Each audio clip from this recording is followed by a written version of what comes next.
done this before. Ooh. You what? I haven't done all of this bollocks before. Like I was playing with it yesterday to get a sense of, you know, not to be completely like winging it on the day, just have a Yeah. sense of, you know, but yeah. And it doesn't Uh, matter like how much I prepare, like technical stuff is always if I had to yeah. figure out like right now like how to attach it to my school pro thing, right? You're doing it broadcasting in the school too. Yeah. Not broadcasting. I haven't figured that bit out. There are a bunch of things you can connect to Or that'll put a do it. link in there or whatever. Yeah. That bit I can do. That's easy. But the multicast thing, Yeah, that's what I was that's thinking. I wouldn't be that's a able I hassle. wouldn't know how to do that. That's a Well, no-go for me. we have begun. We're live. Oh. And I'm gonna Okay. let's see, I'm gonna do the settings in Zoom now. I'm gonna record on the computer and then yeah, there we go. We have it moving. It's live. All right. I'm looking at you on We're YouTube right now. live. Yeah, this is mental. Okay. Um, Hold on, I'll just do one more post on WhatsApp, and then we are go. And you know, later I'll edit it so all this shit isn't in there. Um, my God, everything's moving slow because I'm doing it this way. That's hysterical. Okay.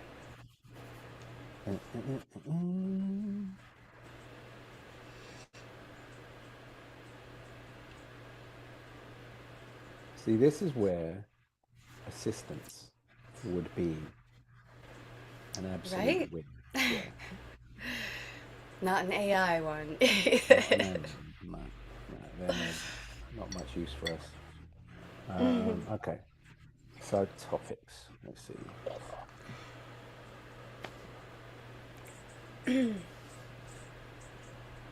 So when you were going to down to Joshua Tree, what were you planning to do? What I always do. Uh, Meditate in the desert? meditate, journal, and by journaling I mean sort of strategizing. It's less about what I write down and more about just like really taking a kind of high level view of my life and usually getting like downloads about my strategy for the year or the next 3 months, depending.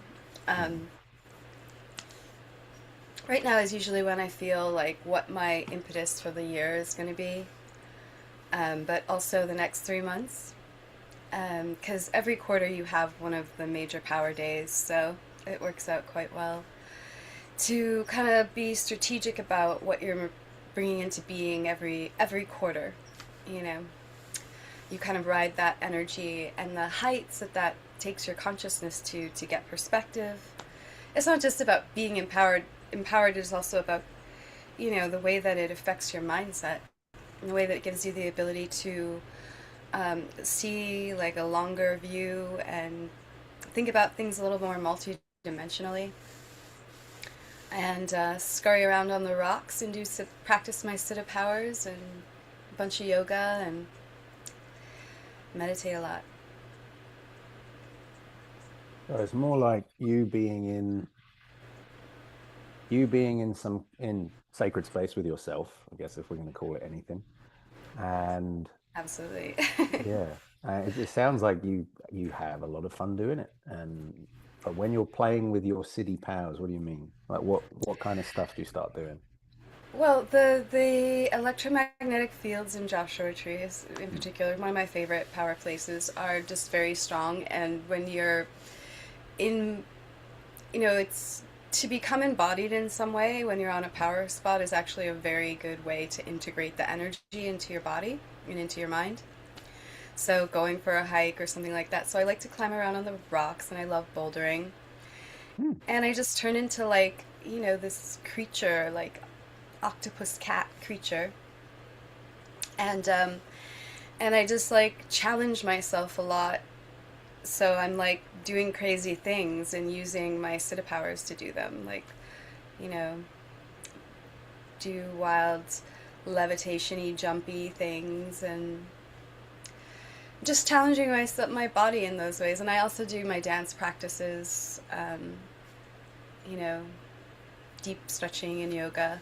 And it just helps intertwine all the power from an energy line into your being. It's pretty important. If you just sit there, Mm. it's going to be a lot less, you know. That's why you kind of like, you know, people will take you through like a rite of passage of some kind in a place like that, or you go for a long hike into wherever the main power spot is. Usually it's a long hike. Um, and that, just that process alone is enough to get it all. You can't just show up in a car and, you know, oh, you can, but it's not as effective. That's a shame. I really wanted to just show up in a car and levitate. But when you're talking about levitation, Yeah. um, what do you like? Are you actually at the point where you're able to levitate, or are you still in the It's stage of not. building that? I mean, I've done it, you know, to varying degrees at different points.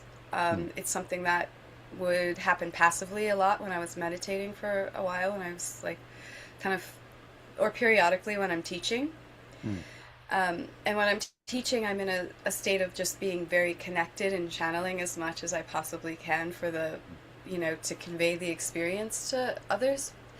And being in that space is such a deep surrender that you're just channeling so much energy and you're doing different things. And I would often like just sort of be unconsciously levitating a little bit. But the ones that are more exciting and interesting to me, because I'm not there really for that part, um, is when I'm dancing and doing stuff like that. Much like, this is how martial arts really works for these types of practices. It's a lot more common to have martial arts be the physical accompaniment to spiritual practice. mm. Um, but that's how I approach my dance and my art, with that kind of level of intensity and with the idea of integrating the energetics and the focus and the chi and all of that into the movements that I'm doing. So it would happen mostly, you know, when I was practicing, um, you know, my dance stuff intentionally, and just being able to sustain yourself a little bit longer, being able to move yourself very far, like in a jump, like all the way across the room in one jump. And, Mm. you know, it's being able to do stuff that even though your body isn't prepared to do it, and maybe you haven't even practiced those kinds of moves in a long time, being able to just pull them off with your energy and with um, your your electromagnetic control, you know. So it looks like that a lot of the time, that Mm. type of levitation. Okay. So that's sort of like, so you've got the meditational version, but you've also got the version that you embed in your dance work, where you're building up your energy, your chi specifically, right? Or what you call chi, Yeah. and then uh, channeling it in a very specific move. Yeah, well, because the type of, you know, the type of dance that I teach, it's a lot of like internal Mm, hydraulics and, you know, kind of ways of using your energy. It's tuning into the gravity in your body and moving it around intentionally with your focus. It's tuning into the current in your body and, you know, merging with that with your intention, so that you're just moving your energy, your gravity in different ways. And when you're in movement, it's calculus. It's, you know, it's also motion. It's like, you know, if that's how it's all done anyway. You know, when mm. you levitate something, if you ever see those flyers Flyers. on the internet that any school kid can do, it's you put these tin foil in a certain Oh shape yeah, with like a popsicle stick to yeah, divide it, yeah. and with electrodes, and then when you charge the electrodes, it levitates. So it's Mm, the same thing. When you activate a part of your body, it's lighter, it levitates. When you're if you're like this, you don't put, you know, you're dead weight, and every dancer knows that. And in a different way, not in a direct, like, we're using force in this way. But we all know that if you're held and you're activated, someone can lift you a lot more easily, or you can sustain your jumps or whatever. So it's all about putting energy into the movement at the right time and being conscious of how the gravity is working. And in motion, things happen in motion that are a lot harder to do in a stagnant state because you're generating uh, an engine of energy and gravity in a certain way through it. It's like experiencing the whole part of a movement cycle. It's like if you were to take electromagnetic fields and go like this with them, Mm. that's like the toroid. It makes a huge difference. If that's not happening, you're not alive. You know. It sounds like the difference between if I'm meditating, I'm bringing my, and there's tons of different types of meditation, as you well know. I'm bringing my energy to stillness so that I can denoise things, and then I'm building up I guess the quality of light, the quality of frequency, the range of frequency in me, but further up. Right, that's the only way I know how to describe it. Sure, there's proper language for it, but I'm boosting myself in a Mm-hmm. nutshell. But I'm stagnant and I'm moving it with my mind and I'm feeling it kind of slow and so on. But when you're moving, it's like the equivalent of an electric car where the engine's moving, it's using the energy, but it's also moving the energy back into. I'm saying this all fucking wrong, but it's like it's No, you're moving the not. No, energy that's back that's in. exactly it. I just mean using the specific terms that I'm using, but Mm-hmm. yes, the idea. I'm Like, moving, I'm using the energy, but I'm also generating energy as I move. exactly. Sorry, that was a bit. It's like you think about the planetary cycles, right? Mm, So if we were to look at the planet spatially mm, in a very kind of 3D way, you see a planet, somewhere floating around. But mm, if you look at it at every part in its cycle, then it ceases to be a point and mm, starts to be a whole cycle. So when you move your consciousness through time, you move mm. into the astral, and that's when you start to trigger all these different kind of siddhas and stuff like that. It's like it's this shift from the spatial to the temporal, and it makes a huge difference, in all of these things. Obviously, like a turbine engine, it can't function Mm. outside of some sort of toroidal field. That's what's being created. That's how it works. You wrap the copper coils around an electromagnetic core, a magnetic core, and then what little bit of electricity you put into it creates a huge amount of fields, which creates more charge, which creates more fields. That's how this all works. All right, my brain is taking that in and going, oh, okay, this is cool. Um, Meaning that there's required, this movement is required, mm, but you take something that's just a wire, right? You mm, wrap it around something multiple times. mm. All you've done is change the shape, and you've increased the power and the intensity by it by 100-fold. So I want to go back a couple of steps, right? Because you were talking Hmm. about. I'm trying to figure out like, okay, what's the best question I can ask about this that will allow me to make sense of what you're saying in a way that I can actually take in, you know? Okay, Because this is stuff like I feel like I can write it down and I can analyze it later, but I want to be able to absorb this. Um, let's do it. so, so the toroidal field, right? I know it's the Hmm. torus field, and our heart has a massive one, and so on. Everything. Yeah, right. And I've heard stories of how if people want to get into telekinesis, one of the ideas I hear bandied about is tune into the toroidal field of the object through subtle energy dynamics and then move the toroidal field. Hmm. And I've not had that experience with doing that. I've had spontaneous telekinesis two or three Hmm. times. Hmm. I'd like to definitely be able to direct it. But yeah, in terms of generating a toroidal field, I know we can do it statically in meditation, but Yeah. you're saying in actual movement, you Oh, can yeah. create a more intense one, a richer one, a bigger one potentially. Yeah. Yeah, and it can become like an intuitive dance. So the thing is like you have to know how to feed into it Mm. in certain ways. It's like a top spinning. In order to keep it going, you have to put energy into it at the right moment in the right way to keep it, you know? So it's like that. And you want to use like a combination of, and this is like Mm. the ones and zeros of everything that you'll ever do in metaphysics, is use a combination of a penetrative and an open focus, Mm-hmm. a directed and expansive or surrender kind of focus, and that is what it's these combination of things that helps you feed into these fields.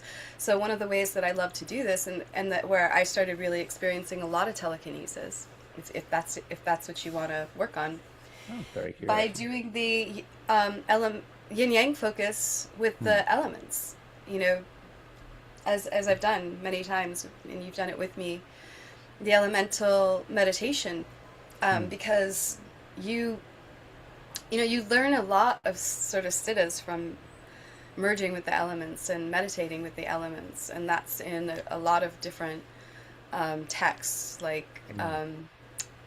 Yoga and the Secret Doctrines, um, all kinds of different like traditions. If you look into like Carlos Castaneda stuff and things like that, um, it's in there. So the elements are a very powerful way of bringing out. Mm.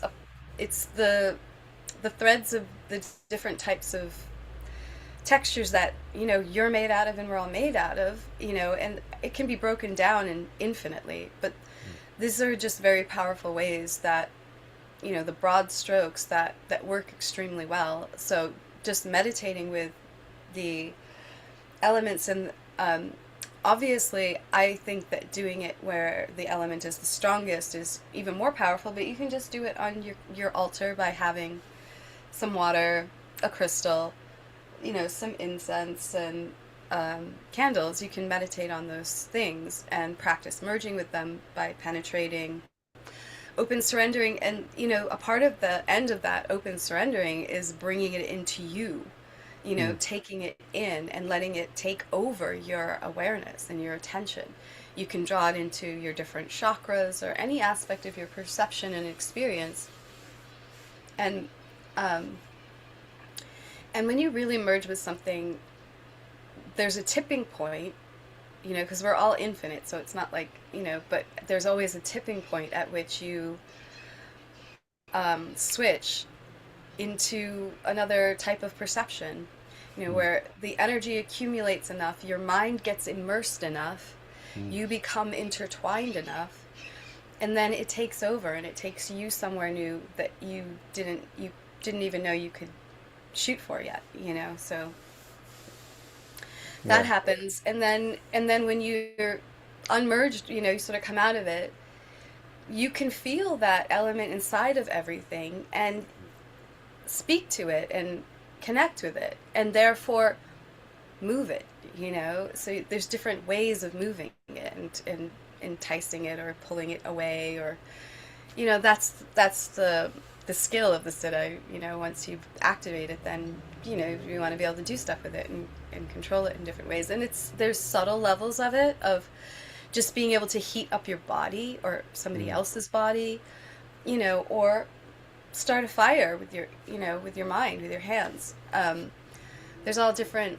It doesn't have to be something so extreme. And if the idea is some sort of external show, if that's why you're doing it, you know, then it's going to be very difficult Yeah. to experience all the subtle levels of it, and that's necessary for building your awareness. It's like a snowball. All these things start very small, and if you miss them when they're small, you're not going to be able to snowball it into something bigger later. And that is, I would say, 90% of why people don't develop siddha powers is because they miss it when it's small, and they don't get the psychological cues.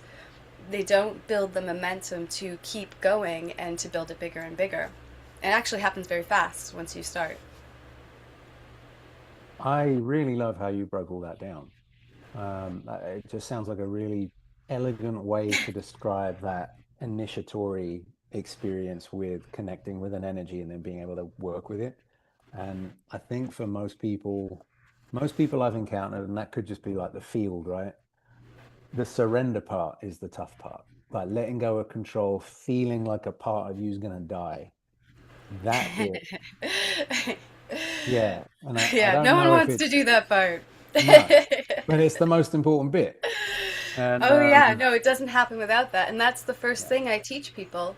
Now, there's always like an exception to the rule every now and then where somebody genuinely is might not even be able to learn through surrender or open or whatever, open focus because they're just not built that way enough yet. Mm, That can all be maneuvered through their intensity focus into initial experience of perceiving energy and being immersed in energy, mm, but it's very rare.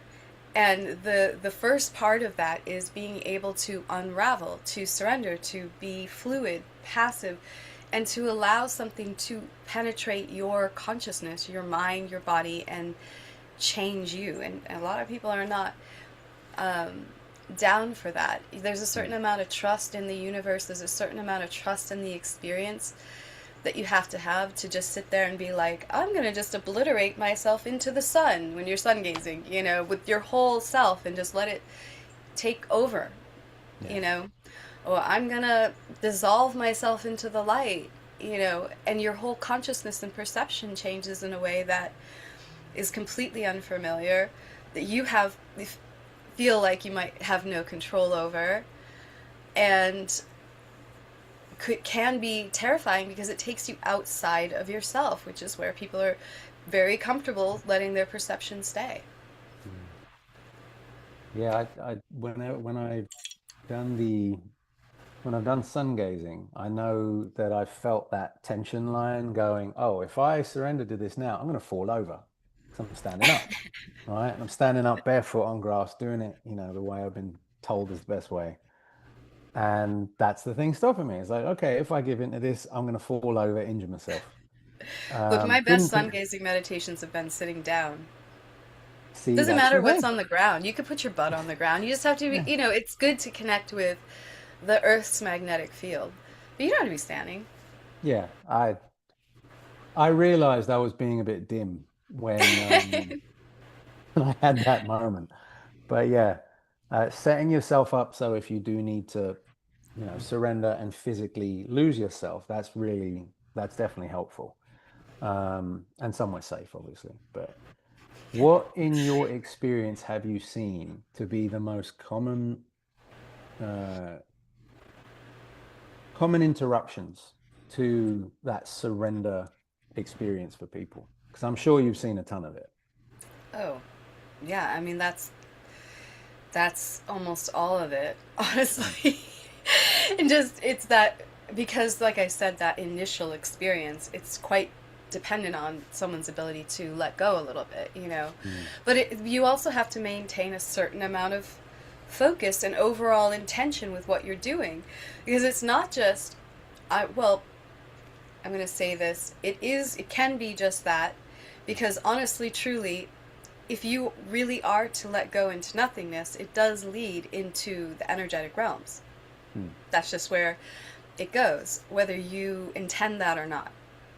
But having said that, very few people's minds are a completely clear space. yeah, So if you've never tasted those realms, then how can you let go into them? There's yeah, just a tiny bit of that yang mixed in, just as always in the yin yang, there's a little bit of yin in the full yang and a little bit of yang in the full yin, because it, it, everything is almost always going to be a combination or multidimensional combination. Just like in a computer, ones and zeros create everything that you're seeing right now. This is all mm, ones and zeros right here, you know? same thing with our consciousness works in a binary mode. You have active and the passive energies, and everything's a combination thereof, and it just gets very elaborate, very multidimensional. There are shades and, you know, Mm. layers and shades that make everything up. And those are the techniques, you know, and I've stumbled upon a lot of ones that really work well, that work repeatedly well, Mm. from just having gone super deep before and been taken into an experience that showed me this, and then I repeated it later, and it turned out to be consistent. I found all the pieces that were needed, etc. That, oh, I was doing this, I was recreating them and being like, wow, that works really well, simplifying it down to, you know. So with all of these things, yes, it's like there's the surrender, but you can't let go to the point where you lose your focus, or you're no longer, you know, you kind of have to keep a little bit of your focus till the very end, where when it consumes you. Mm. Once you've been consumed, then there's the total surrender. And that's because you're allowing the experience to guide you at that point. There's something happening all on its own by then, Mm. you know. It's like you reach that tipping point, and then it's like if you're dissolving into light to experience merger with the universe, enlightenment, then it will reach a tipping point where your attention will just be completely absorbed, you know, and all you have to do is let go into that, because you're so deep in it. But initially, especially there's a necessity to continue to refocus into the experience in the proper ways, to continue to generate the energy, to go deeper, you know. And then at some point you let go, and then you come back from wherever you went, once the energy of that experience has run out. And there's no need to ever be like afraid or worry. You know, a lot of people get scared they're not going to come back, or what'll happen when my awareness gets taken over. Nothing bad, only amazing things. I've never regretted, ever, ever, ever, going with an experience. I've only ever regretted, you know, from being afraid or shocked, like knocking myself out of it. Mm. I've seen this reminds me of a thing that I guess, yeah, it's a pattern. It's a pattern I see in plant medicine journeys more than anywhere else. Mm. And That's a little usually, different, but yeah, yeah, but the mechanism sounds similar in that very. there's a, like I'm going to take this plant medicine and I'm going to have this experience.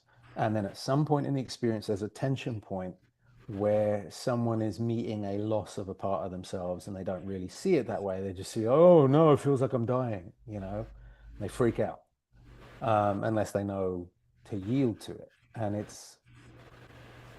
it's reminding me a lot of that experience. But there's a lot more what when I've experienced your techniques, there's a lot more presence and intention involved. Because plant medicine, you set your intention at the beginning, or so you are guided to. You ingest, whether it's psilocybin, ayahuasca, and then you're on a ride.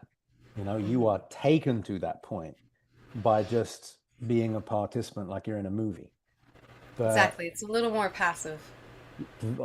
yeah, I would argue a lot more passive, but the bit where the tension point is, it's the same dynamic of fear. And I actually wonder if engaging your meditations, specifically the ones where you are in that focal point with the kind of the conflicting experiences, like stay wide but stay focused, but don't focus too hard, that thing. I wonder, yeah, it's such a mind fuck, but it's Oh, it is. real, right? It is real. It is real, but it is annoying because all this stuff, when you talk about it, Yeah. basically I'm teaching people how to see nothing, how to Hmm. look at nothing, how to see Yep. without looking. Hmm. You You sound know, like you start talking like this, it's annoying, but you it's sound true. like you're describing the pitch for Seinfeld as described by Larry David, where he says it's a show about nothing. Exactly. And yeah, it is. It's a show about absolutely nothing. It all comes back to Seinfeld. It does. Yeah. Um, Exactly. but I got that experience from your meditation. I really, it agitated me at first because you're telling me stay focused, stay expanded, but don't focus too much. But if you lose focus, come back into focus, and my brain's sitting there with this kind of generating this list and a flow chart, and it's starting to get a little bit confusing for me. And then I just get out of my head, and I'm like, all right, just try to focus, and then don't. And that was the only way I knew how to how to do it, you know. And I can't teach that. That doesn't make any fucking sense, right? But I did that, and then I went, oh, it worked. And then I'm there seeing the colors that you're talking about, the gold and the black, and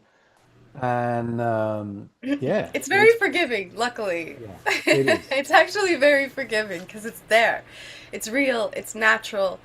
So you can kind of just throw yourself at it and just, like a barn door, and Mm, you'll hit something.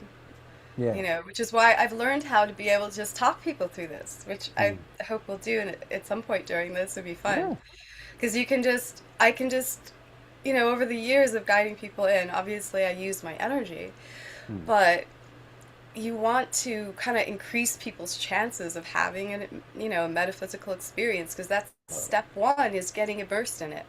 mm, Otherwise you don't know how to get there, focus into it or whatever. So step one, have the mm, experience. Um, and over the years, I've just learned like what are the main things that one has to do, and I can pretty much just verbally talk somebody through it. mm, Especially if you're looking at the sky. The sky is a great place, because, as I said, it's like the more nothing you can have, the mm. easier it is to figure out how to do this. Yeah, it's a lot like the theory of scrying, right? You look at a thing of water, or you look at a flame, and you're trying to empty your mind and also focus on the flame, which sounds like a similar mechanism, right? Focus, but don't. And then all the stuff starts coming. But until you get to that point, you're just staring at a flame or staring at water going, the fuck is happening? You know, unless you've had that experience in your body of what that mechanism feels like. And you just sound insane fucking talking about it until someone, it's like, wait, you do a thing and then you don't do the thing? Yeah, sounds It's like more funny. spiritual bollocks, you know? But It's so cliche, yeah, and yet, yeah, we try to find ways to talk about it, but yeah. they are often all very contradictory, because it's a fine line. It's like that Buddhist Mm, saying, which I love: if the bow is too tight or too loose, the arrow will not fly. It's, you have to really watch your texture, the mm, texture of your consciousness. If you're trying too hard, you're going to be too tight to do this stuff. And mm, if you really, and there is a point where you can channel a lot of pressure and energy,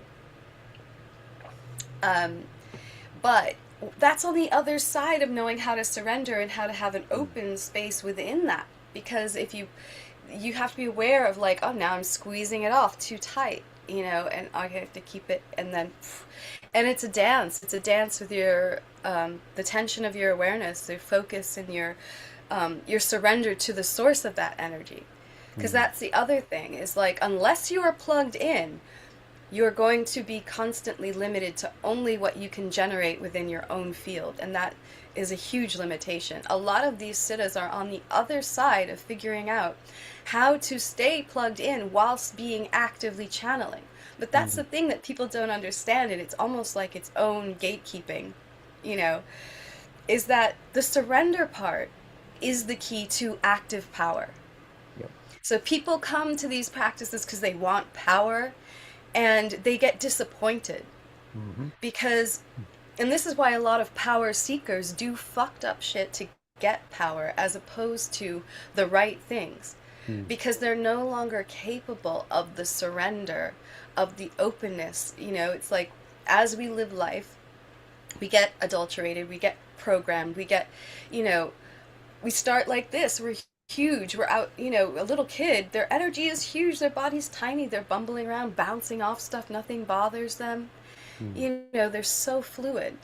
As we get older, our energy shrinks and gets contained more and more within our form, and that's why it's necessary to continually re-dissolve, re-liquefy your consciousness, because it's all about what we think and what we hold. If you have an image of yourself in your mind at all times of some mm, kind, and we do, and look, the more that you expose yourself to social media, a bunch of people's focus, Mm. other people all the time, you're seeing yourself reflected in their eyes, but you're not understanding where that reflection is coming from, you know? So we get all these little mirrors bounce back of ourselves, and sometimes we take it on, Yeah. and we shouldn't.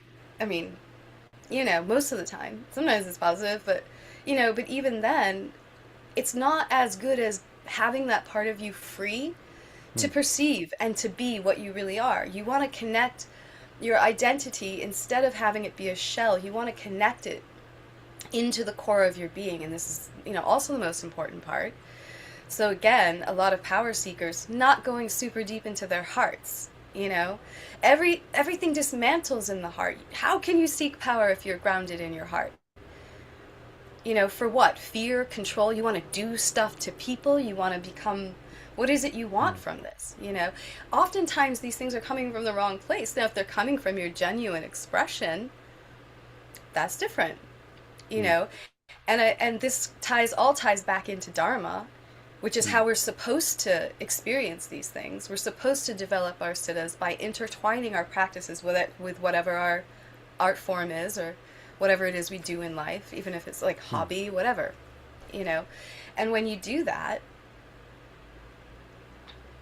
you develop the abilities that are natural for you to develop through doing that. And Yeah. it's not a, I am seeking power. I want to have control. I want to be adored. I want, you know, all these reasons that come from the ego come from the shell. It has to come Mm. from the core. You know, so there's all these changes that have to go on that make it very inconvenient for power seekers. So they tend to do weird stuff like sacrifice babies, or who Mm-hmm. knows, you know, Yeah.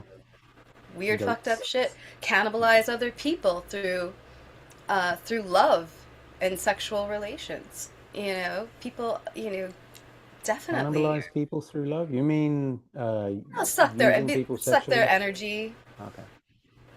You know, I think it's a time honored way of going about getting a piece of somebody's energy. Yeah, it's true. You know, um, though not like not loving or ethical. Yeah. You know, but here's the More thing: is like esoteric. with all the energy levels being unconscious, Mm. there aren't a lot of ethics being practiced there. So Mm. that's another thing. When we get into conscious energetics, it's a lot more ethical, but it's also just strategic because we understand why we do these things, where Mm. it's coming from. You know, it's not just, oh, be a good person. Yeah, be a good person. Don't be a shitty, you know. But there are reasons why you do it this way. There are Mm. reasons of power. It's strategic. You know, you do things in the wrong way, you screw yourself over ultimately, you know? You break your body down. Or your body turns into something else when you're constantly processing negative energies, when you're constantly processing darker energies and you're incurring this type of messed up karma. Well, it affects your body. You're not going to look very good, even if you could. Like, all the adrenochrome in the world isn't going to keep you young forever. You know, just like cocaine won't either. There's a price later on, Good you old know. cocaine. Yeah. Well, you know, I mean, a lot of these things, like metaphysical power, is Yeah. very, like, you can sit there, I can do first chakra meditation, be up for days, you Mm. know. I had an It's very similar. experience when, so a long time ago, I had, I'm just going on to the drug part about how it can, how a chemical can actually alter your perception, but we don't talk about the energetics or the metaphysical aspect. And I had a mental health condition back in my, well, back in the entirety of my, up to basically the end of my 20s. And the mental health condition prevented me experiencing a broad range of emotions. So I had a palette of like five. And people would talk about Whoa. anxiety and I'd talk about, I would think that they were just making it up and they were giant wimps, like really. So I couldn't empathize with people on a meaningful level. And I found myself attracted to women who were terrible for me because my wiring was anxiety and love are the same thing. I actually had a mask on anxiety, so I could never experience it at that time. But I had it conflated with love because of my something in my upbringing that programmed that. And It I can feel was, like excitement. I don't, it didn't feel like, it just felt like, oh, I feel all this stuff in my heart. I guess it means I love this person. I'm confused. It really was like that because they were also not nice people. And I remember thinking, why do I keep falling in love with women who are terrible? And then one day, one of these lasses wanted to take ecstasy with me. So I took ecstasy with her, and I was depressed the entire time because it just felt like I realized this after the fact. The ecstasy put me in my heart, so I could actually feel authentically for the first time. And I felt what I really felt around her, which was, oh God, she's awful. What am I doing? It was, yeah, blew my mind. But that when I spoke about it to other people who are mystically inclined and have had the party life, they basically said, yeah, so ecstasy actually opens your heart energy center, and that's where we experience our emotions in the most authentic, unfiltered way by being present there. I go, oh shit, all of that makes sense now.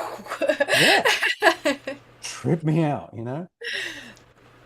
But But let's yeah. talk about that for a second, because I think this is very important and how Mm, important it is for people who are mystically inclined and who mm, are, naturally coming back through many lifetimes of practice to these practices mm, and just pulling more source energy, so you mm. have a more pure, more abundant. A friend of mine used to call it, the fairy blood. They're attracted to the fairy blood. A fairy, oh, the chaos and the party.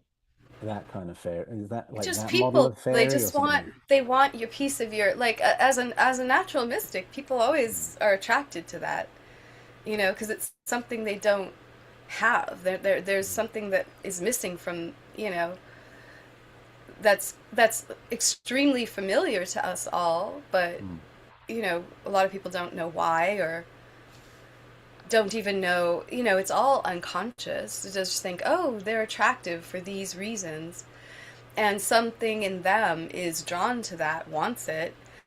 And let's talk about how, yeah, oftentimes we will draw very toxic people that are in need of healing, because we're very, two things. We're acclimated to bad love from our upbringings. Lots of mystics are. mm, And it's part of what causes us to go really deep inward and to be very independent and all of that stuff. We mm, realize pretty early on that we don't belong here, like quite like other people do, or at least that was the truth for me. And I find most mm. people who are mystically inclined have a similar experience. Yeah. And, you know, because of that, we attract people that are in need of healing. We're used to navigating those spaces, so we think we can handle it.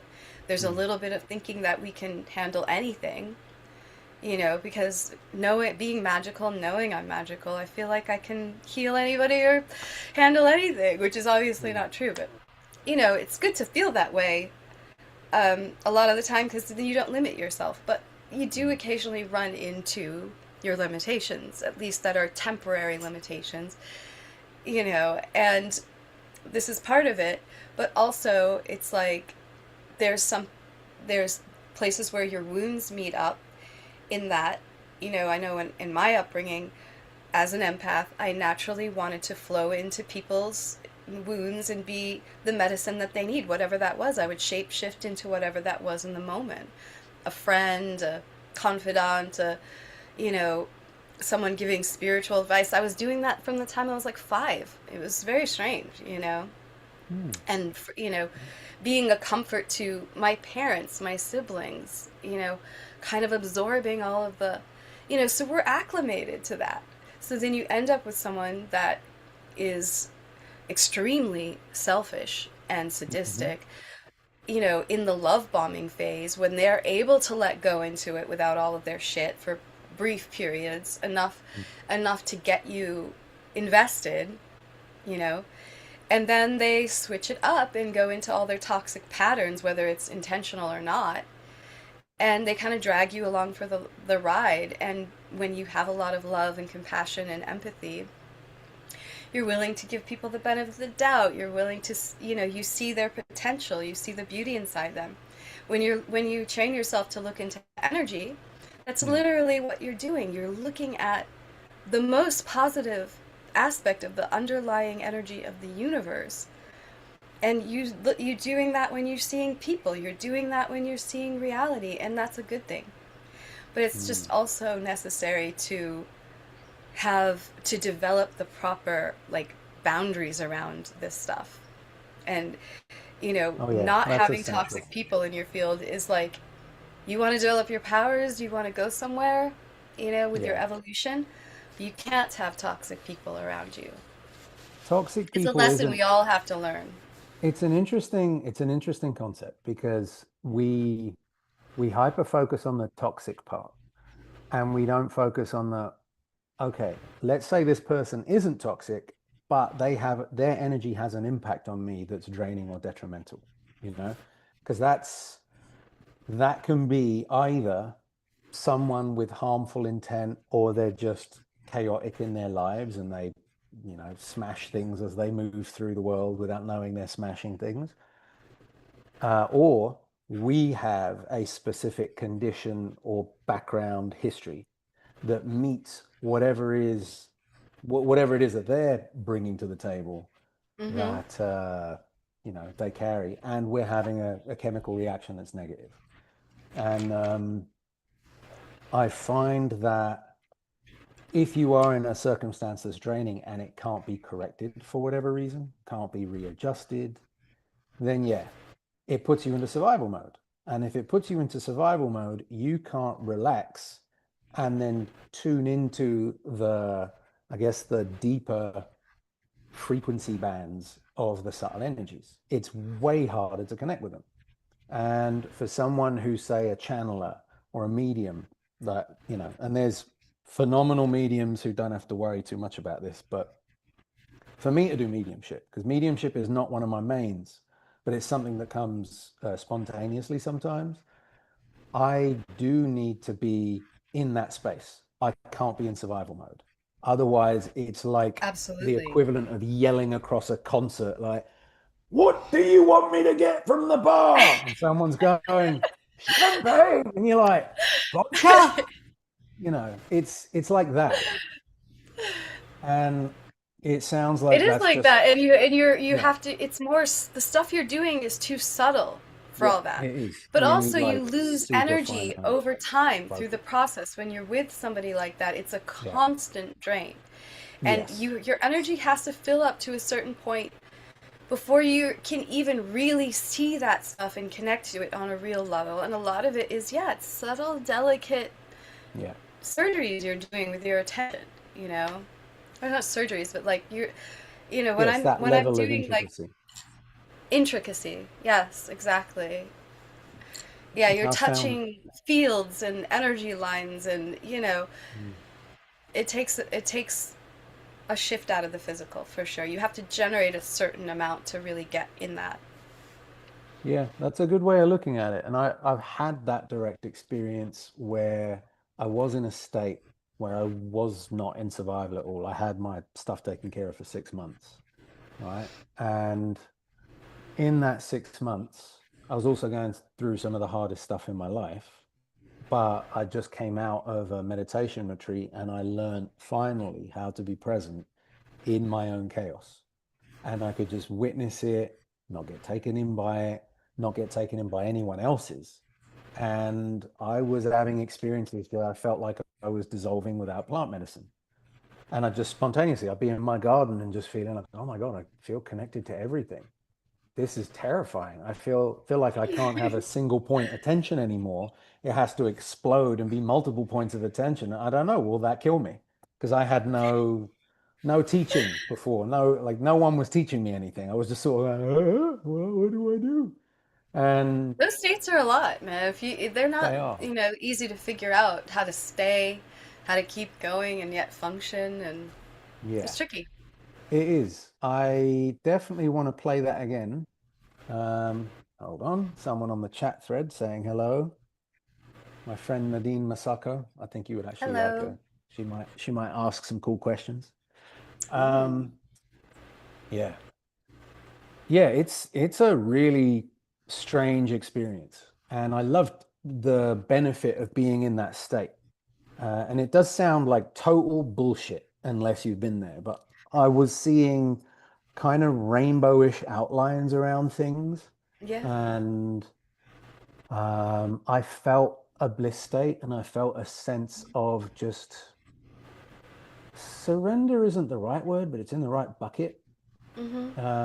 I felt a sense of not having to really do much to move my life forward. It just felt more like in being, things were appearing, things were happening. It made life effortless. But I also wasn't, my personality sort of took a back seat, you know? It was a lovely experience. I do miss it, but I remember also feeling the fear of, oh, I could be very alone here because I'm not going to be engaging with people in the same way I do as a person with a personality. I feel more like um you've well, I felt like a weird blend of a person and That's I don't definitely know. one of the things that happens. Yeah, I don't know how to explain it, but it's like I felt like a person, but my personality was kind of demolished by about 95%. And And I that's where we don't know go what to call back that. to resting in your core, in your heart chakra for Mm, to to dig in. See, if you want to go out, you have to mm, anchor in. hmm It becomes necessary. It's like a piezoelectrical field. The pressure is in towards the center, but that expands the field. mm, You know, so when we do dig in to our core, we can handle more mm, of that type of expansion. It gives you that sense of self and being. You know, you could call it your true self as opposed to a mm, shell, which is what you were relying on before. A lot of people don't realize mm, that they've externalized a lot of their being to the point of where there isn't enough inside. You mm, need to have you need to be solid inside, totally anchored. You have to practice, like, practice deepening your attention into your heart, because that goes all the way through into your causal structure, into your soul. And learn to really be sensitive to and read and listen to the impulses that come from within that, in that mm, space, as your sense of being, as your sense of self. And allow, and it's not that you don't have any of an external structure. Obviously you do. Look, you've got a body, that means you've got a mind, that means you're able to see people's images of you. You can see yourself reflected off of every part of reality, you know. So it's not that it's not there, but when you are grounded here, you can let mm, go there.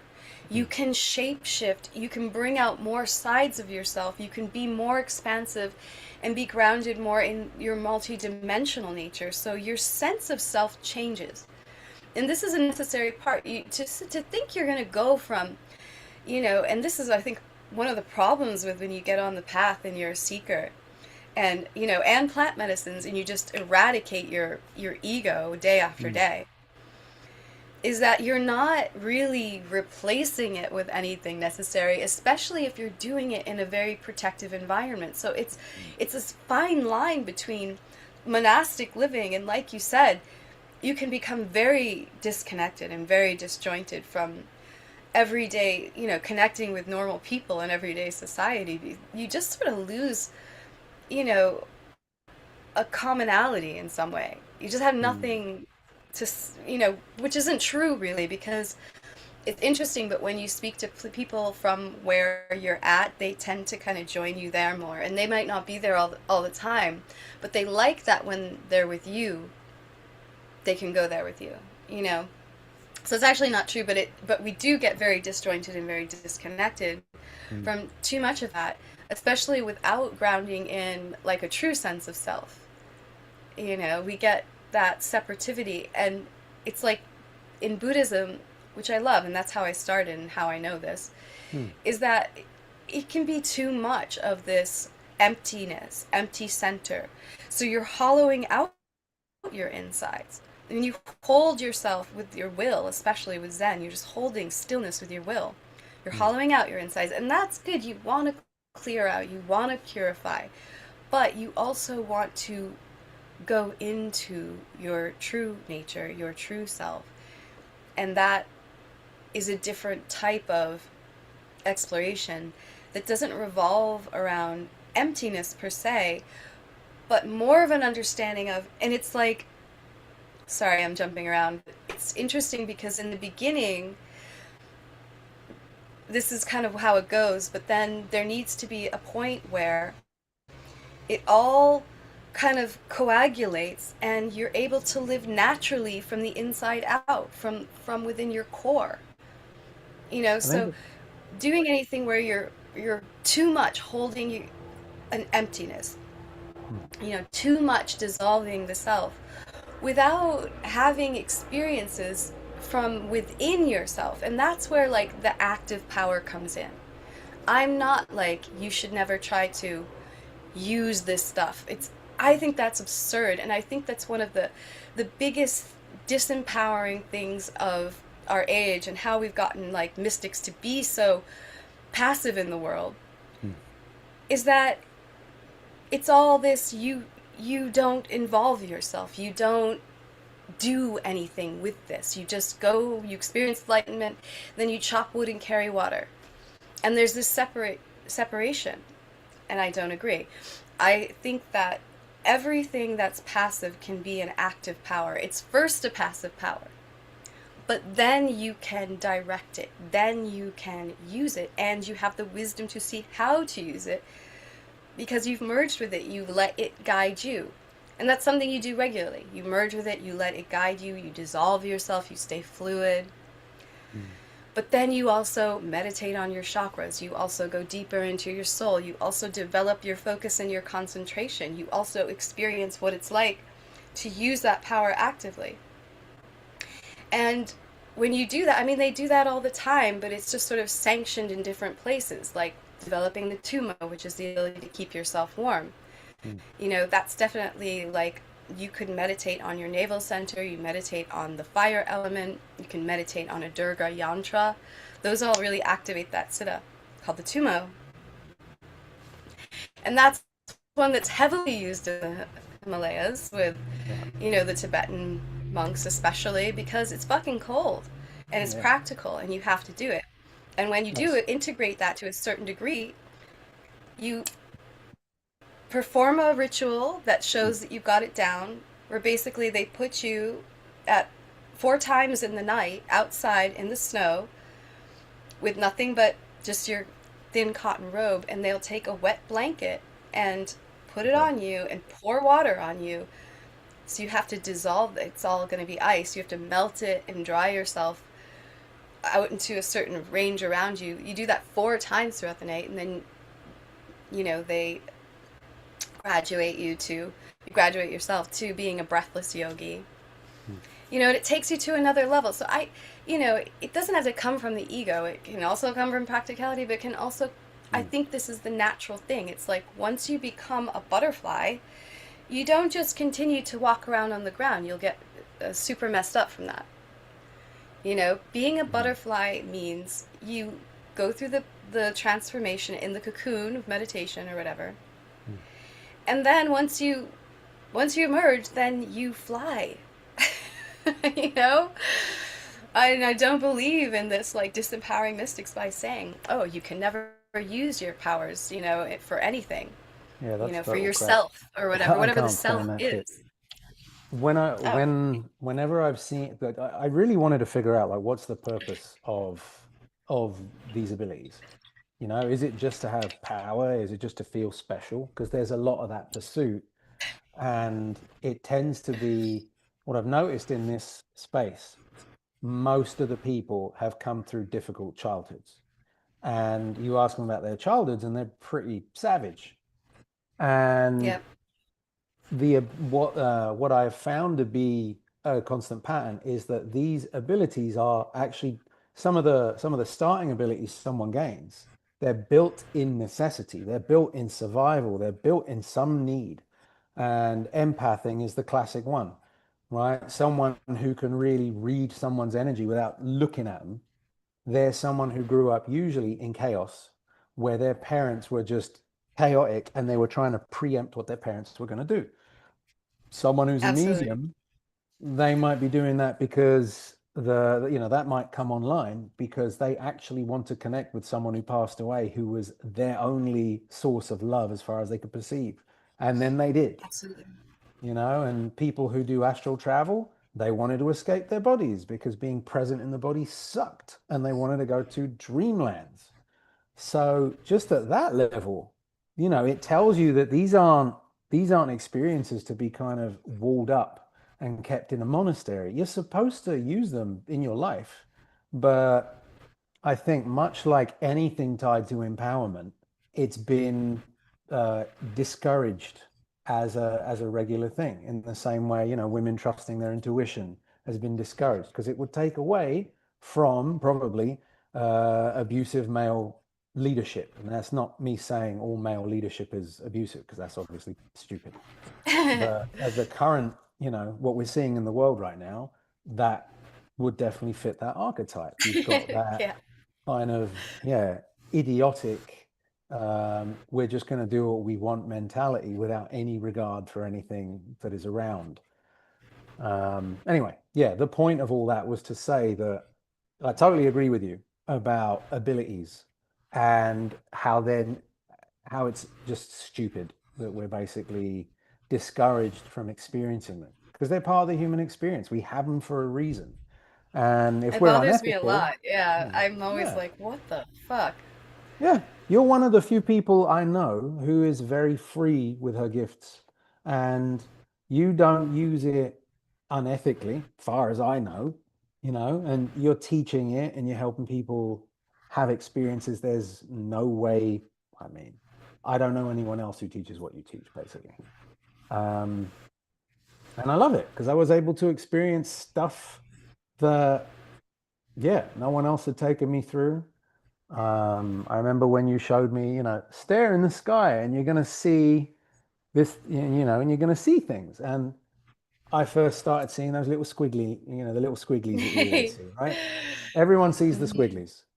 The But sparkly then, guys. yeah, but then I started seeing what looked like a very coherent, serpentine, like transparent thing. And I was like, okay, that's not a fucking squiggly. What the hell is happening? And you showed me how to do that within about what, like a minute? Yeah, it's So yeah, fast. Yeah. that blew my mind. Just about anything can happen within 5 to 10 minutes.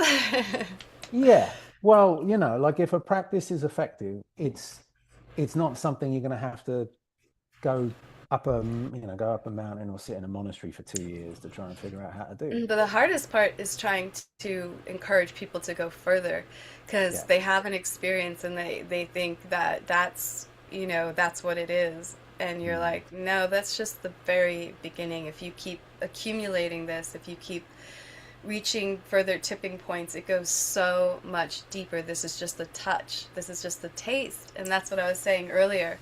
90% of why people aren't mm, going around doing this and this isn't completely natural right now is because they miss how powerful mm, things are when they see them first in their tiny form.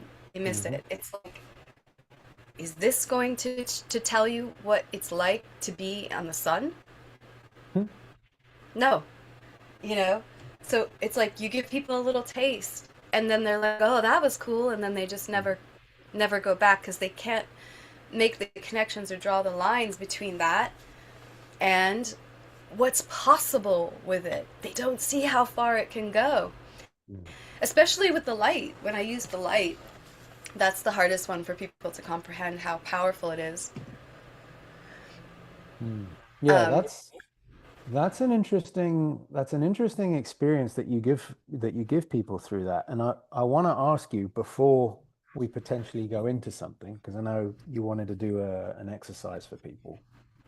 How mhm. do you like there's that thing that happens in the mind of, wait, how is this just that like weird artifacting that happens when the eyes meet light uh, conflicts with light? Like, is this just a physical body mechanical thing?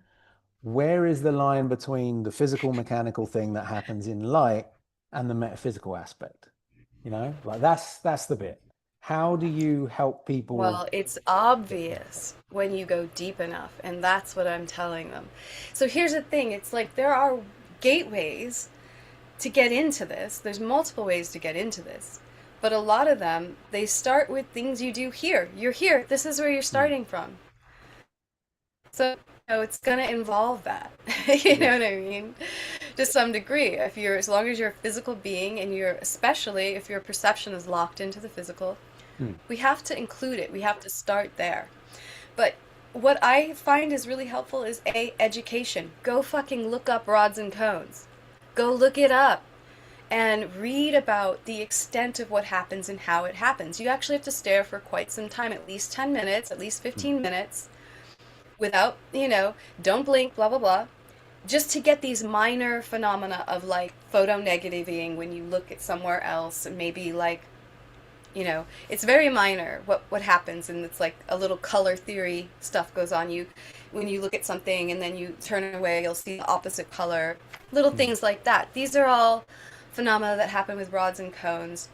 There's um, there is a phenomena where you can see, like if you get up quickly or you start to faint, Oh you'll yeah. see like the little sprites in your eyes, Hmm. and that has to do with like little holes in the blood vessels where there's nothing or something in light getting through. Mm. Also very different from seeing the sparkly guys in the air. This is not Yes, what's happening. definitely. I did not feel like I When needed to you fall down. experience it, it's different Yeah. because you literally kind of feel them, like, and they're like very in your vision. They're kind of curving with your vision when you see little, like, so they're completely different phenomena. A, Mm. B, Good. you can trigger the everything that you see energetically.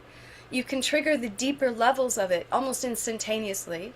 Hmm. B, so it no longer takes 10 minutes for your eyes to do a thing to have, that's how you know it's not your eyes. You can do it like that. Mm. See, when you get it past, a certain point of superficiality, it's nothing that could possibly be covered in rods and cones. You're steeped in energy. You're seeing it thick in the air. It's glowing. It's falling and moving in waves. You're seeing multidimensional space time. This is not an eye phenomena.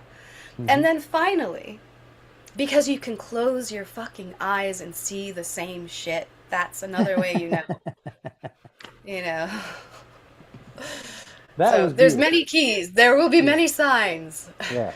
And I do remember actually when getting better at your technique, I started to get the energy flushes and feeling it was like feeling a presence shift in my space when I was going into different color mixes. It was like different color schemes or color palettes that I was going through, but it felt like physical Yes. places. It was Well, trippy. they are, and that's the thing. This is not an eye thing either. So Mm. when you go through dimensions where it's like one color, another color, right? And you're flipping through them, that's a mind thing. That doesn't happen from, how many ways can you look at something where the colors will change like that? And how about the phenomena where you're literally like your whole, you know what I'm talking about? When you're Hmm. like, everything starts shape shifting. Yeah, the faces How as about well, the how about stuff surrounding the way you, that you'll all of it. sometimes experience everything dropping down into the left or something, or to the and it's like all the whole framework of reality is changing Mm. before your eyes. This is not an eye thing. This is a letting go of reality thing. This is what already is, and this is why you can do this stuff without me being an empowering force, Mm. because it's already like that. This is just real. I'm not making this real. This is reality. And when you unravel the fabric of space time, Mm. this is the journey you go on. You go on a journey into the energetic. When you get down into the quantum level, when you get down below the quantum level, there is something. You want to know what? Mm. It's just a mass of fields of light. That's it, and that's physics, and we know this. And it's absolutely true, and you can experience it with your own mind whenever you want. It's a real thing. I don't create it, but I can step in, after years and years of experience, I can make it more present with my mind, and I can project that into other people's minds to help them experience it more easily and to go on specific journeys of different kinds, healings and awarenesses and blah blah blah. You can get very specific with it, but I am not required to make this. This is just how it works. And anybody who goes on this trip have the same results and the same experiences. I'm just someone that loved it, recognized the power of it, and dove in head first and never looked back. That's the only difference between me and somebody else. And I've never looked back for the last 25 years. So I'm just at a certain place with it, that it's not, this is available to absolutely everyone. And it goes very fast, very fast, when you just start and you allow it to snowball. But that's the hardest thing, holding on to the knowledge and the remembrance of its power once again. I had so many students that was like, one of my students, that was also a lover, he was very frustrating because he would talk about his psychedelic experiences and stuff like that, and he was always like saying how he felt like he got deeper and closer to enlightenment, and there's nothing he's ever felt that was more powerful than his ayahuasca experience. Oh boy. Not even the light. And I was like, that's because you aren't powerful with the light. It's not because the light isn't powerful enough to transform your consciousness. It's because you have not accumulated your abilities with it, merged with it enough, practiced generating it enough to accumulate enough of it to make that level of powerful things happen. You're sitting in a class with me or my teacher having a passive experience of it, and you're a very like proactive kind of, you know, I'm going to do everything person. Well, they're going to be relatively mild experiences. And this is the benefit of like understanding passive and projective focus when you're with a teacher receiving transmission from anybody, if you consider them your teacher or not. If you're sitting there in a experience where you're going to get a transmission, well, you need to be able to receive it deeply enough and well enough. If you're active, if you're being tense, if you're constantly, your mind is active, well, yeah, it's going to be mild. You've got to go with it. You've got to surrender to it. You have to allow it in. You have to allow it to go take you deep enough. And become aware of more and more layers of your mind that are not doing that. That's the meditation. As you do it, you become aware of parts of yourself that are not in it, not doing it, and you bring them in with your focus and with your energy, surrendering. So for a And you lot of do that people, until it reaches a tipping point. What? so for a lot of people, this is quite advanced stuff, right? But It's a little further for, in. yeah, and I think it speaks again to the surrender point because ayahuasca can do a lot of things, right? It's a fantastic amplifier of where your consciousness is at. It can expand your channel. It can increase your connection with light as an energy.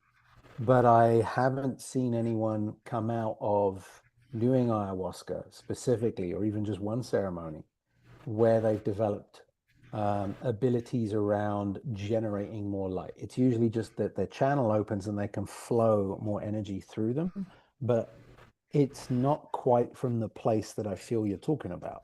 At least I've not seen it that way, unless they've gone and done the full thing with Noya Rao in the jungle and, that sort of work. Um, I don't know. You might have seen something different. Well, it's like what we're talking about. It's like the passive part Hmm. is accomplished through the plant medicine because people can't do it, you know, Yeah, on their yeah, it own. helps. It's actively opening them. So here's Hmm. this outside force that's going to actively act upon you and open you, and all you Hmm. have to do is let go into it, let it take you. Hmm. Okay? But that doesn't lead to a repeatable experience or an active experience, if that Yeah, makes sense. yeah, agreed. So It's there very has to passive, be a time of very relative. integration Hmm. afterwards where you take that and you take seriously what you experienced and you learn how to go back there without it, without the Hmm. personality of the medicine, because it Hmm. does change it. It's different when it's just you and the universe in your mind than when I love mushrooms. I get migraines, and they're the one thing that can actually reverse it once it's stopped, at least to enough of a degree, depending on how bad Hmm. it is, that I'm not in excruciating pain. Hmm. But it doesn't take the place of, and it has its own way of being. It brings you back to the same place kind of every time. It's always taking you to the same place. Hmm. And it has its own vibration, and I feel it very much. I like it, Hmm. Yeah, but same. it's not the same as your own consciousness self sourcing or sourcing it through the connection with you and the universe. And there has to be a process of using what you learn to integrate it and get yourself to that point. Really, before you keep going. I mean, some people do need to be like hammered away at because they are just so dense. I've It's definitely had a possible to get couple of, very lost in this life, to get yeah. very folded in upon yourself, layers and layers of folded space time within yourself, that you Hmm. can get very disconnected Yeah. and very lost. There's yeah, as you know, I help out.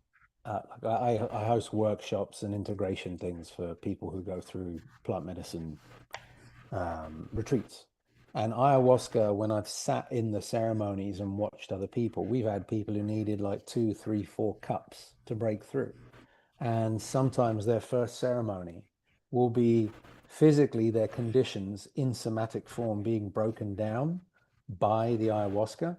So their first night, they might just say, I felt really uncomfortable. I went to the toilet a bunch. I felt a little weird. But yeah, I didn't get any visuals. I'm really disappointed. And it's like, okay, dude, did you purge in any way? Well, I went to the toilet a lot. Okay, that's a form of purging. Next ceremony, you're probably going to have something. So they come next ceremony because their bodies had the work done for the most part, and then all the stuff starts coming online for them. And yeah, it's when you've got so much conditioning and it happens so much in 9 to 5, high stakes jobs, you might need, something like ayahuasca, even ibogaine, in a Hmm. very Yeah, careful some people environment. need that. Hmm. Yeah. Or Takes a lot mushrooms. to break through. Yeah. It can take a lot to break through, and some It people are can. very sensitive, like Yeah. me. Like, it takes Yeah. very little for me. You'll Like, I bloody fly. disappear into the ethers. We'll be like, oh, It's, we got to look for her spirit. She's left her body. Come on, let's go find her. Yeah. exactly. I have more of a trouble staying tethered here than Mm. going out there, so I have to be a little bit careful. And that's the whole thing too, by the way. Like we have people who aren't trained who disappear because they have that And predisposition. naturally, yeah. Yeah, which is like and that's usually trained from I want to leave my body. This is too uncomfortable. See ya. It's more fun for me and comfortable up there outside of my body and outside of this perception. Well, And and that's kind of where it starts to go wrong is that you get people that are very naturally open, but yeah, then they can be predisposed to disassociation. yes. And they just start floating around, and you're like, okay, now you're out there, and now you're just randomly astral traveling till the energy runs out.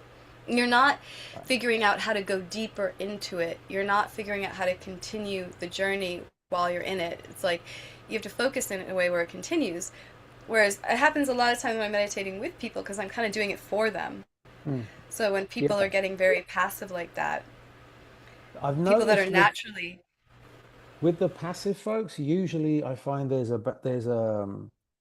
a challenge around boundaries and also wanting to stay in their body because the body was where the pain was experienced a lot in childhood. So usually there's work around helping them feel um, at peace in the discomfort of their body when they feel, triggers happen and stuff like that. Usually that seems to be the way to get them not to fly off so far as a response. Intentionally, cool, but as just a reaction, you know, not so great for them. Um, There's a point of diminishing returns on all of this stuff, you mhm. know. And it's being aware of where that line is for you in any given moment. You know, Hmm. if I'm focusing very hard, then, you know, I need to stop and I need to soften and I need to expand again. I need to Hmm. reconnect. You know, you have to allow, there's a point at which you have to allow yourself to be more permeable so that you can merge with that underlying energy. And then, you know, there's a point at which it's like you need to generate some more impetus, you know, some Hmm. more power to go deeper. Doesn't, and it's, you just have to flow with what's happening and be intuitive about it. So you were talking about energy, people running out of energy. Mm-hmm. Can they develop a relationship with the source of light that you specifically refer to The and source of use that? light, did you say? Yeah, Oh, the specific source and direction of connection of that form of light that you work with, right? I work with all different Because forms of it, but my impetus is always to the deeper levels because they're more powerful. You know, you know, the when you work astrally, it only sources so much power. When you work from the causal or from the eternal, it's a lot more so that you just you reach a point where you have to do that more and more if you want to go where you're trying to go. And my aim is always ascension. I'm interested in evolving myself further mm, into a more energetic being because that's where there's more freedom. There's more multidimensional reality. It's a lot more fun. There's more power and energy and inspiration, and there's so many reasons. And this is the weird thing. It's like I can't comprehend why more people don't want to do this every day. I mean, it can take this bleak existence, mm, and if you don't think existence is inherently existential reality, form, the realm of form is inherently bleak, then you're a little bit delusional. You know, it doesn't get pleasant, it doesn't get fun till later on when you're reconnecting back into the energy realms. Look, when you're young, you have that for free. Life is so much brighter, unless you had a shitty childhood. That's different.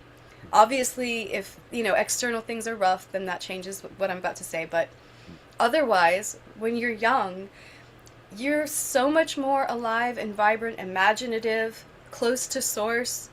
Children, they remember their past lives still. They see energetic stuff. They connect with animals and people and everything because they see the underlying, we're the same. They feel it. You know, and then as you get older, you become more and more solidified. You ignore all those things that you didn't know were so precious and so Mm. temporary and so fleeting when you were young, and they go away for the most part. Doesn't mean you can't get them back, but that requires going back into a more fluid, expanded state, re excavating your own soul. So, question I had for you, Mm-hmm. in terms of connecting with the light, can Mm-hmm. people struggling with energy just to function day to day draw from it and give Fucking themselves absolutely. There isn't how? one thing that wouldn't get better if people did this every day. There isn't one Okay. thing. And when I'm doing it more consistently, more deeply, and it's different for me because I'm leveraging my power so much with what I Mm, work, my work and what I do. It takes more for me to actually make my own progress again. I have to clear mm, my energy from all the stuff that I'm doing, other mhm, people's density, other people's toxicity before I can even get to making continuing progress with myself. It gives me mm, different abilities to work with people. mm. But it's not the same as, you know, focusing back in. So it's a little bit different, but honestly, like the best things that have ever happened to me in my life have been because I was doing these practices and because I'm able to use this energy, the most amazing magical stuff. Now, if you don't give a shit about having energy, having a magical life, being connected to the universe, you know, being aware multidimensionally, having Siddha powers manifest. Like, if you don't give a shit about that, I get it. Some people don't. They're very materially based, and that's all they're interested in. But I assure you, whatever you are trying to do in life, there isn't anything that doesn't get better from being empowered by this experience, except being sadistic, being cold, being cut off, lacking empathy. taking power without any eye for the consequences, and who you're harming, being selfish. Well, these things are all eradicated slowly over time by the experience of this, because enough times that, look, it doesn't mean you don't have those, we all have fears, we all have ways that we react. Those things don't ever really completely go away, Mm. because even if you're an advanced, even if you're an advanced person, chances are you're getting dirty again all day, every day, doing stuff, living life, mixing energy with people. If you're teaching, you're definitely doing that. This is something you have to do all the time. But if you're doing that, then you can enjoy more vitality, greater health, hope. That it's possible to transcend some of these things and overcome some of these things. And this brings us back to what I was saying before. It's like the human condition, all by itself, if you look at it from a base physical perspective, is not a very happy one. You can look forward to suffering, and dying, and that's it. Sounds fantastic. Sign me up. Eat, breed, suffer, die. Okay? If you don't believe in anything else. But this brings you back to the core of your being. It brings you back to your connection with the universe. It brings you back to the energetic. It opens your perception. And there's so much research on this, of what meditation does just to an area, never mind a person. It changes the vibration. It lowers the crime rates. It changes the fabric of reality around you, not just you. It's a very real thing. And what we run out of most in life is a kind of hope that's not just like, oh, I hope, but like, I know it's possible. I know I can have a beautiful life. I can have a beautiful experience no matter what's going on with me. If I'm broke, if I'm a paraplegic, if I'm, these things happen in life. Well, being connected energetically, it averts a lot of that. Though I've, thrown myself in the way of many hardships, and certainly that we always do that to ourselves, this practice has allowed me to be very lucky and very taken care of by the universe as well. Even though I've given myself selflessly to the people I love and to spreading this, and to helping mystics, to my detriment a lot of the time. And that's my own boundaries that I need to. And again, this is where we come back to boundaries, with mystics, because we lose in a good way, ourselves, in that we're able to feel connected and a part of everything. You hurt yourself. It's like when you hurt other people, you're hurting yourself. I feel that. I could never kill an animal or eat it, because I experience that when I do it. And I'll never forget when I first started doing that. And it was like, okay, I'm never doing that again. And it's just a part of the process that a lot of people don't want to go through. They don't want to soften. They don't want to be aware of other people. They don't want to be pulled into being selfless. And I get Well, it. I think it boils down to, and I get this question a lot. I get this question mostly from people who have found a path of success in that classic 9 to 5 corporate mentality, etc. Right? And they always ask me, Stable. what's that? It's stable. It's stable, sure, but the real question for them is always, what's my takeaway? How does this allow, what does this allow me to achieve? How do I fit that into this model? And their model is to accomplish and to achieve. And it's easy to assume that that's coming from a hollow place, right? Hmm. But sometimes it's also, I would say there are times where it is someone feeling, a driving force within them that, is part of their real authentic spark. But I then don't think there's it's aspects shallow. of it that aren't complete. Well, good. But yeah, it has I don't think that, it's shallow at all. I there's a have drive goals. in it. There's things I want to experience. Sure. I want to grow. But I want to excel. I'm high, very high functioning. I actually have a lot of ambition. I've done a lot, produced, Hmm. a lot in my life. And it's definitely helped me do that. There's been times when I've been doing private sessions, because that's Mm. where I always made most of my money, Hmm. workshops, two training programs, Mm. producing an event, choreographing the show for the event, and coordinating all the experiences at any given time. That's an insane amount. That is a lot. It's only this that allows me to accomplish all of that. So the question for them then, which you might have already answered, but let's see if you got more on that, is how can they take a leap of faith into this kind of work and actually find it enhance their life and increase it? In what ways, through their language and their model, can they have that experience through your work? Absolutely. This is made for peak experiences. This is made for it. And this is what I'm talking about. This is the active power of all these things we're experiencing. Well, what good does it do you to go and experience eternity and bliss? By the way, divine ecstasy that you experience when you're in these states, bliss, the overview effect. These are all things you can look up how important they are for your psyche. When astronauts go out and they see the Earth from, it's called the overview effect, and it's something that changes your brain forever. Hmm. You can Yeah. get that anytime you sit down and meditate when you do it, like anytime, because you're experiencing something so much greater than yourself. You're experiencing a high level view or an essential view of the universe. It gives you infinite energy. So, Well, how would you do that? yeah. Like when you You say know, meditate, because obviously there's thousands of types of meditation, essentially. yes. What specific meditation is it that these people could do where they could have that experience? Is that something you can show them, or is that something you'd rather direct Oh, them to yeah. and you want to show something Oh, else? yeah. Well, the Okay. key of this is always going into what I call the light, Mm. because, as I said, it's another term for a level of energy, or Hmm. energy in general, because every level of energy Mm. emits a frequency of light. Every Hmm. field, electromagnetism, anything that means absolutely every single thing in the universe emits Mm. a frequency of light, whether you can see it Mm. or not.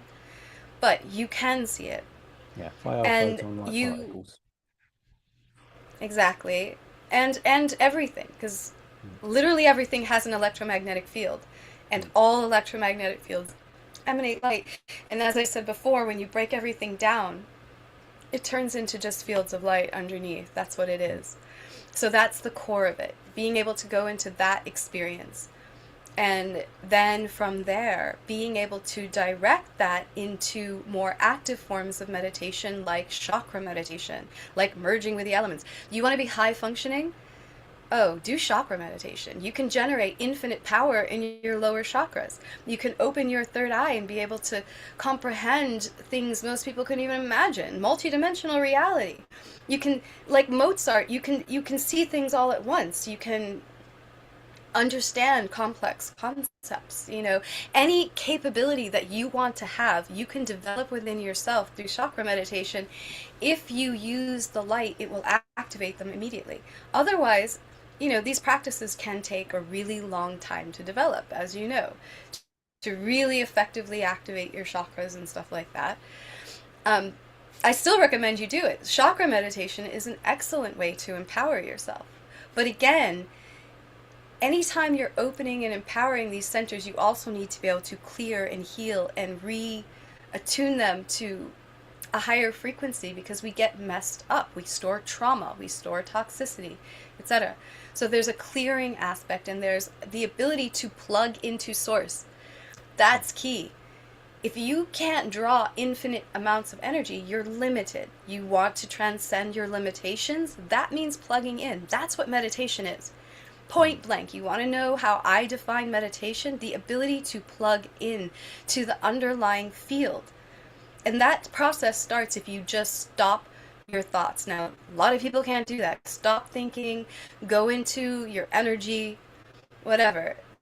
So you don't define it that way. You don't define it by your thoughts, but it's just you can't have, on a beginner simplified level, you can't have somebody just their mind wandering constantly, Mm. constantly subvocalizing, and expect that you're going to experience what we're talking about. There's a certain amount of stillness that you have to be able to achieve. There's a certain amount of, you know, concentration and focus you need to be able to accomplish a very minimal amount, though, honestly. But people these days, their ADHD, their constant attention, they can't hold their attention for more than a few moments. Well, you're gonna have to work on that. So what is it?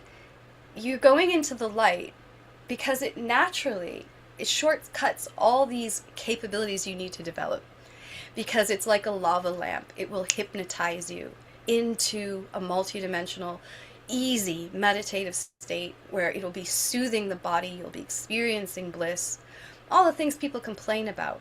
You're focusing on something beautiful that's in capturing your mind. You're not trying to sit there and struggle with your fucking thoughts.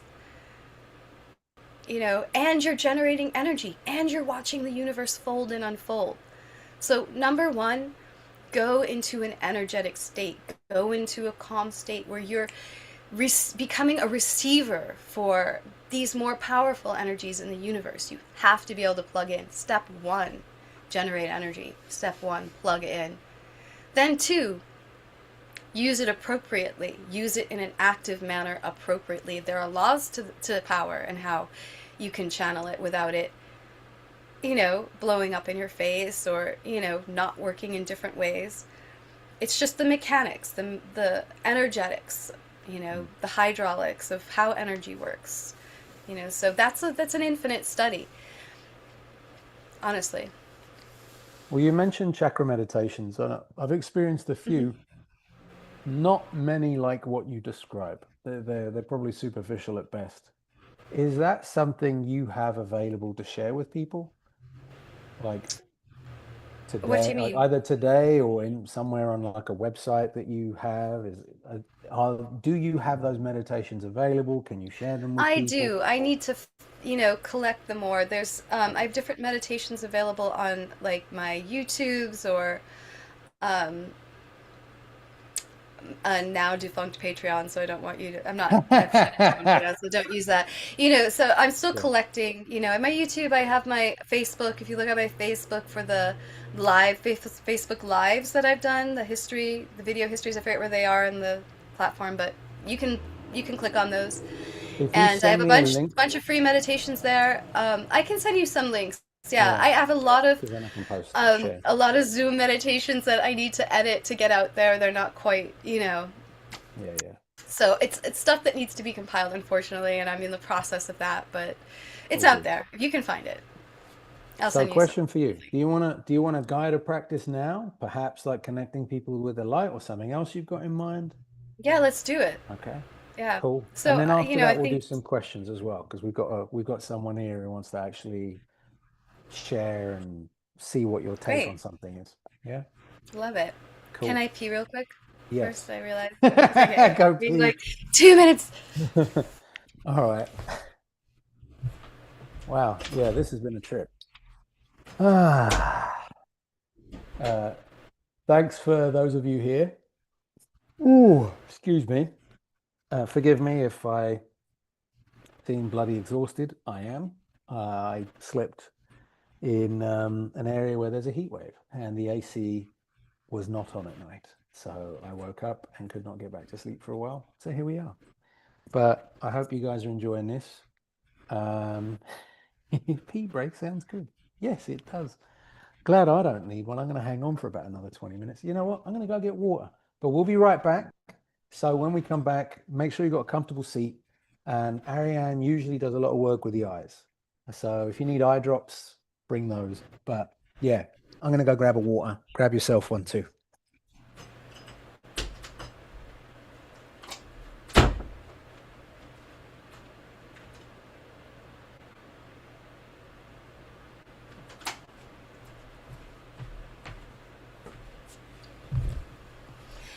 Okay. Sorry. Thank you for understanding. Oh shit.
Ah,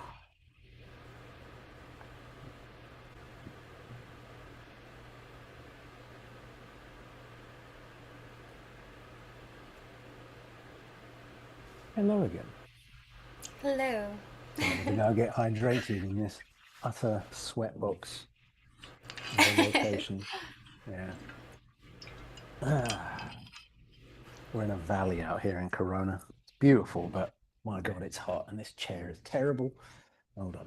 There we It's pretty hot out in Pasadena too. go. Oh yeah. At least you're at higher elevation, so hopefully you get better temperature than here. Mm. That's true. All right, madam. Take All it right. away. You want to do this? Okay. Yeah. So, um, there's a few ways we could do this. Mhm. I could talk people through looking at nothing in the sky or something, or we could do it with my eye. So we'll just say you can interchange the focal point with a very good way to do this is also in the mirror with yourself, Mm. but at a blank spot on the wall. But the best place I think is in the sky. If you look at a blue point of sky where there's nothing around, as much as If they possible, if they're or it's doing this, uniform. It could be even all white. Doesn't even matter. if so, sky ideal, but in let's say they're in their room. If you're in Um, the room, then I would say use. If you're watching this, then use me, because I'm also going to be shifting, so it'll make it a lot easier. But if it's easier for not look at a person, then look at a point on a blank wall.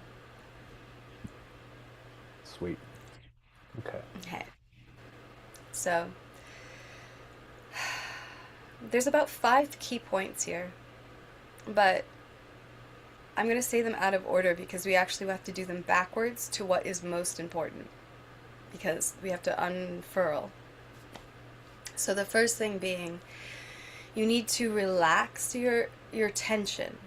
The bonds and the texture of your overall mind, body, everything needs to soften. So you want to soften yourself. You want to allow your awareness and your body to feel permeable.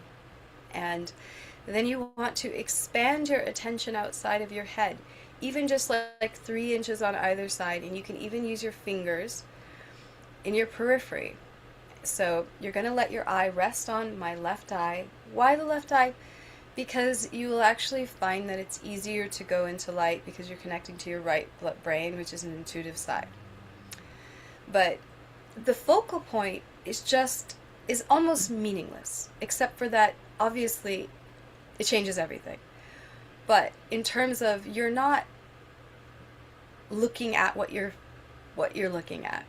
You're just letting your eye rest there, and then you're expanding your attention, and you can help practice expanding your attention by doing this for a second. And now put your attention on your fingers. So even though your eyes are resting somewhere, well, you're looking at your fingers, you're not looking at wherever your eyes are resting, right? And that immediately should be causing a little bit of a shift where you start to see things get kind of foggy. Maybe a white mist begins to form. Sometimes it's kind of grayish, depends on what's going on in your third eye right now. Yeah, I get it like a filter over my vision, where it sort of looks like things are a little foggy. Mm-hmm. So that immediately is going to cause a little bit of a shift. Okay, so you want to kind of continue the expansion though, but if you lose it and you get too drawn in, just remember this. That much. And you're holding your energy and your awareness out. You're not in here thinking. You want to get out here with your attention, with your awareness, your perception. You're busy perceiving things, so your thoughts are irrelevant. Don't subvocalize. You want to think about it, do it later. Have the experience first. If you sit there going, I wonder if this is because I'm staring. I wonder why is this? Don't do that. Do that later. That's why we talk about it later. That's why we journal it later, because you actually do need to go on that journey with your mind. Not right now while you're trying to have the experience. They're two mutually exclusive things that aren't conducive to each other at the same time. So you want to continue the expansion. and you actually want to really be expanding. You want to forget about your surroundings in terms of any stimuli in your visual field. Just allow it to become uniform. You kind of just soften your attention, don't look at anything in particular. So you're using the focal point like an anchor rather than a place to actually focus your attention and energy. Is that accurate? Yes, Okay. yes. And it's just to keep your eyes still, because here's the thing, you can't be trying to look with your physical eyes. What's about to happen Mhm. is not happening in your eyeball.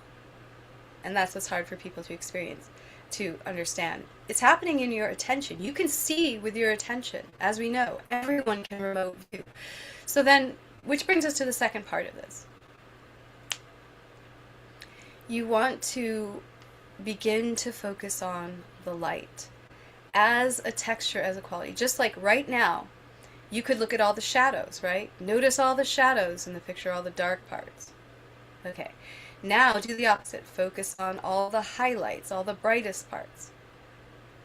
Now, this is only setting up your attention. You're focusing the lens of your attention the right way. See, it's very simple, but most people just don't know how to look directly at light. So when you widen your attention, you soften your attention, you let everything homogenize into one thing, you don't make any distinctions.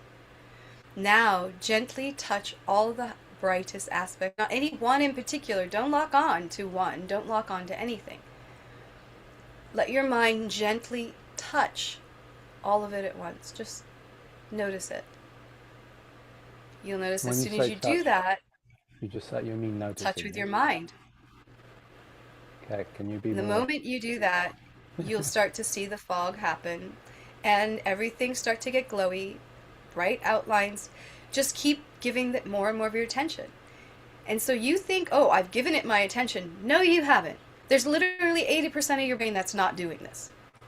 So keep bringing more and more of your attention to it. Whatever parts of you are not seeing that, once you see the littlest bit of it, you can bring it your attention to it and it amplifies and you keep bringing more and more of your mind into it. More Are parts you of your experience of reality. are you still so question for clarity. When you say touch Mm-hmm. with your mind, do you mean like a periphery passing attention on the light that starts to appear? It Or do means you, touch it, don't lock onto it with a death grip. with my It attention means then, right? yes, yeah, Okay, as cool. opposed to I didn't know. That's why I just wanted to be very oh, clear. yes, with your attention, you just gently touch it with your mind. Okay. Just notice it. Notice all the brightest aspects and you kind of widen to receive them and take them in. Now bring more and more things you don't think you can perceive with, like your head, your brain crystal, whatever you think is going on here, whatever you have wrapped up in some concept of a shell, self imagery. Whenever self imagery comes up, that's a gift. It's making you aware of part of your mind that's absorbed in that. Take that part and focus it on the light specifically. That's good, and you just keep doing that until you get deeper and deeper. And whenever you find yourself trying to lock in on something, don't expand back out. You just continually refocus when you break it. And when you do this in the sky, you will start to see all kinds of things come out because whenever you look into what we perceive to be nothing, all kinds of stuff comes out. The fields of light, the lines of energy, multidimensional reality. And you'll just start seeing it. And then when you gently touch it with your mind, you amplify it. You bring yourself deeper into it. You merge with it more. It becomes more predominant. That's how you do these things. It's all about attunement. A field, when you attune to the field, it becomes solid. It's no different. It can repel things. It can levitate things. If you are not attuned to that frequency, you will pass right through it. This is how you do everything. And it's subtle and it's small, but don't make the mistake of not seeing how powerful this is the more and more of your mind you put into the state. And this is the ability to look at something without clenching. We are trained to lock onto objects in space. So this is the other point that's very key. Don't look at objects. Look at the empty space. So now as you do this, widen your attention. See everything in a homogeneous way. Give your attention to the light. Now pull back and see that brightness as you start to see it in the air around you and in between whatever you're looking at. The depth. Let your mind flow into the depth, the volume. Bring your attention to the energy, the fogginess that you're seeing in the air, the fact that it gets thicker and more texturized. This is the energy. Once you touch that with your mind, it will thicken and get even more intense. Again, you can't lock onto it. Don't try to. Stay soft, stay homogeneous, stay expanded. In a soft way. If you're trying too hard, this will be very elusive. You'll see it for a moment, it'll go away. Don't try to look at it like that. You look without grasping. And this is another fun little game to practice that you can do, where you put your mind on the walls, the ceiling, the floor, and all the objects in the room. You just notice them. As you're in the state, stay in the state with me. Don't move your eyes. Look with your mind. Like I said, expand, homogeneous, light, touch. See the light inside of all the objects. Now you see the energy side of the objects. But this won't work until you can bring your mind into the volume of the space and not the objects. Then you touch the objects and you see the light inside of them, and you deliberately release it with your mind. Don't lock on to the objects. Don't lock on to anything you're seeing. And you will see them start to get all wavery and liquid and shapeshift. And as you go deeper into the light and you do these things, what you perceive and what you experience becomes more and more profound. And that's it. It's pretty simple. I love this practice. It takes a little bit for me to kick in, maybe like 5 minutes. But then when you're in, it's like, oh, wait, this is good. And I start to feel all the feels, and yeah. Yeah, it takes a minute. You gotta let it accumulate. That's what I'm talking about. It's like if you get your foot in the door and you have any kind of shift, you see the fog, you see the glowy outlines, you're good. You can roll that into profound experiences of absorption. But you just have to bring more of your attention to it. That's what the meditation is. As you do this, you'll be like, oh, I have thoughts. Oh, I have an image of me as a human sitting here doing nothing. Oh, whatever it is. Take that and refocus it onto the light, the energy side. It is energy. But we set up your attention to look at the light in the space. When you do that, you can actually see it. And then you can see subtler and subtler layers of it's an unfolding. It's an accumulation.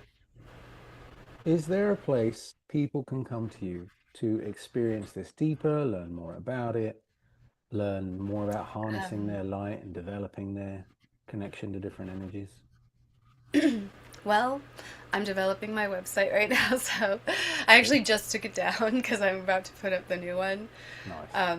The old one was on there, but it's not as informative anyway. But now there's nothing. But if you come to my Instagram or my Facebook page, then I always post different workshops I'm doing. I'm about to do 2 workshops, and I'll be announcing them soon on my social media. So that's probably the best way at this time. Okay. I'll put And I whatever do links you private have in the one-on-one show. sessions as well. Yes, you do. Cool. Are you doing any events soon? I have no intentions at this time, but Hmm. that was my intention last time, and then I did one again. So Yeah. I have a feeling something probably will come up. Um, there's definitely a line of events that I'm more interested in doing that are sort of a more free flowing kind of creative space. But I'm not sure when that'll happen. So Ah, all good. sort of more like a free flowing ritual sound bathy space. Sounds good. I can imagine you doing one of your things at Primal Moves in Venice. I think they'd be a really good fit for you. And I like Primal Moves. Yeah, I was thinking yeah, of doing something cool there. It's a very big space though, so. it's huge, but I think people would really love your work there. Um, all right, so there's someone who wanted to ask a question, so I just sent her the link so Please. she can log on. Um,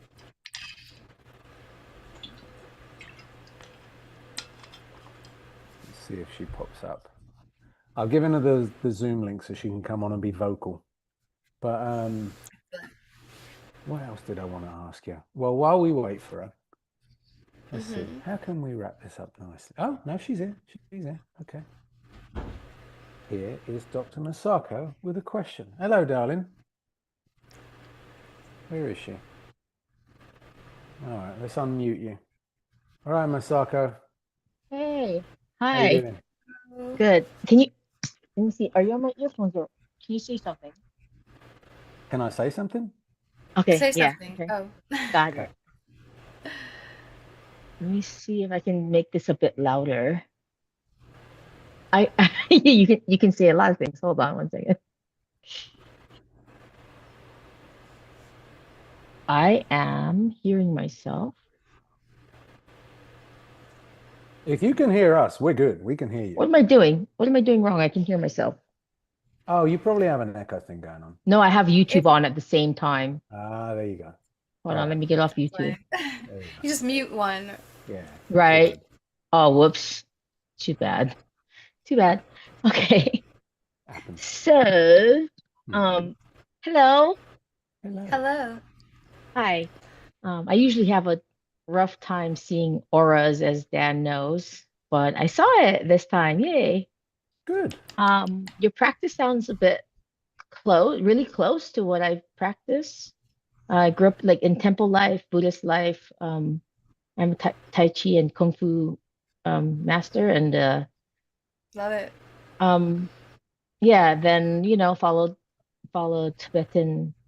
I have a couple of Tibetan like gurus, like Lama Zopa Hmm. Rinpoche. I feel like you would know these people. A little bit. And Yeah, my as I said, my first long time practice was when I first met my teacher. He was he's Tibetan Buddhist, Tibetan Tantric Buddhism. yeah, okay, so it sounds pretty similar. Um, Let me see, where was I going with They have this? intense metaphysical practice in that line. Yeah, I do Dzogchen Mahamudra kind of things, and I feel like you would know what that is, and you're a little bit frozen. Did you hear Oh, me? I did. Yeah, I heard you. Okay. Are you familiar? A little bit. I Okay, mean, I do understand what it is. I mean, I do my own kind of like intuitive version of that when I'm doing energy work on people and stuff like that, but I'm not familiar with the details of the tradition and the practice okay, I of was just the movements. equivocating just to see what kind of jargon I could use. Oh, okay. Yeah. So what the sparkly things you're talking about, we call tigli. Ticklies. Love Yeah, it. have you heard that? Have you heard that? I haven't heard that. No. I know there's different terms for like, there's like the beings that I see that like I have little guide friends and stuff like that, like little causal beings We that call are them my mamos. Yeah, yeah. So anyway, there's all kinds m- of terms for the things. Dan introduced me to one of my very good friends, Christina. Now she's my good friend. But we did a little bit of past life regression, and I don't know if you do that kind of work or not. A little bit. It's it's not my main thing, but I've gotten more into that type of like hypnosis, mixing it with like this type of Yeah, metaphysical so experience. we I need to really enjoy connect. it. We need to connect at some point, please. Mhm. Yeah. So I we love went doing to past a. life work. Oh yeah, okay. Yes, please. If you could, if you see anything now, if she's not here right now, but if you see anything now, we'd be grateful. I don't Who's not wonder, here? Christina, my Oh, community center partner. Um, she was very interested in knowing what our relationship was in the past. I'm not that interested in knowing because I'm not sure how it affects us now. Um, but she well, if thinks, you want to send me a picture of you and her, it doesn't have to be together, just, then I can focus into it a little more. Most of what I do helps other people get in touch with their past life stuff, not me just seeing it and telling people.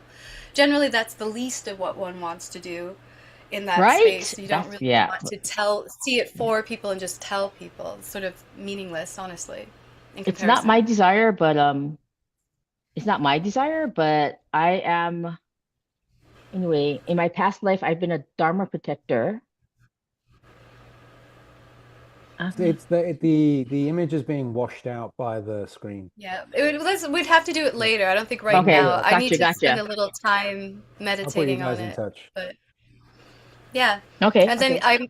So I can give you some practices for tuning into that if you want okay. as well. Sure, Very that's effective. one thing. And then last night we were at a Egyptian temple trying to bless In our Vegas?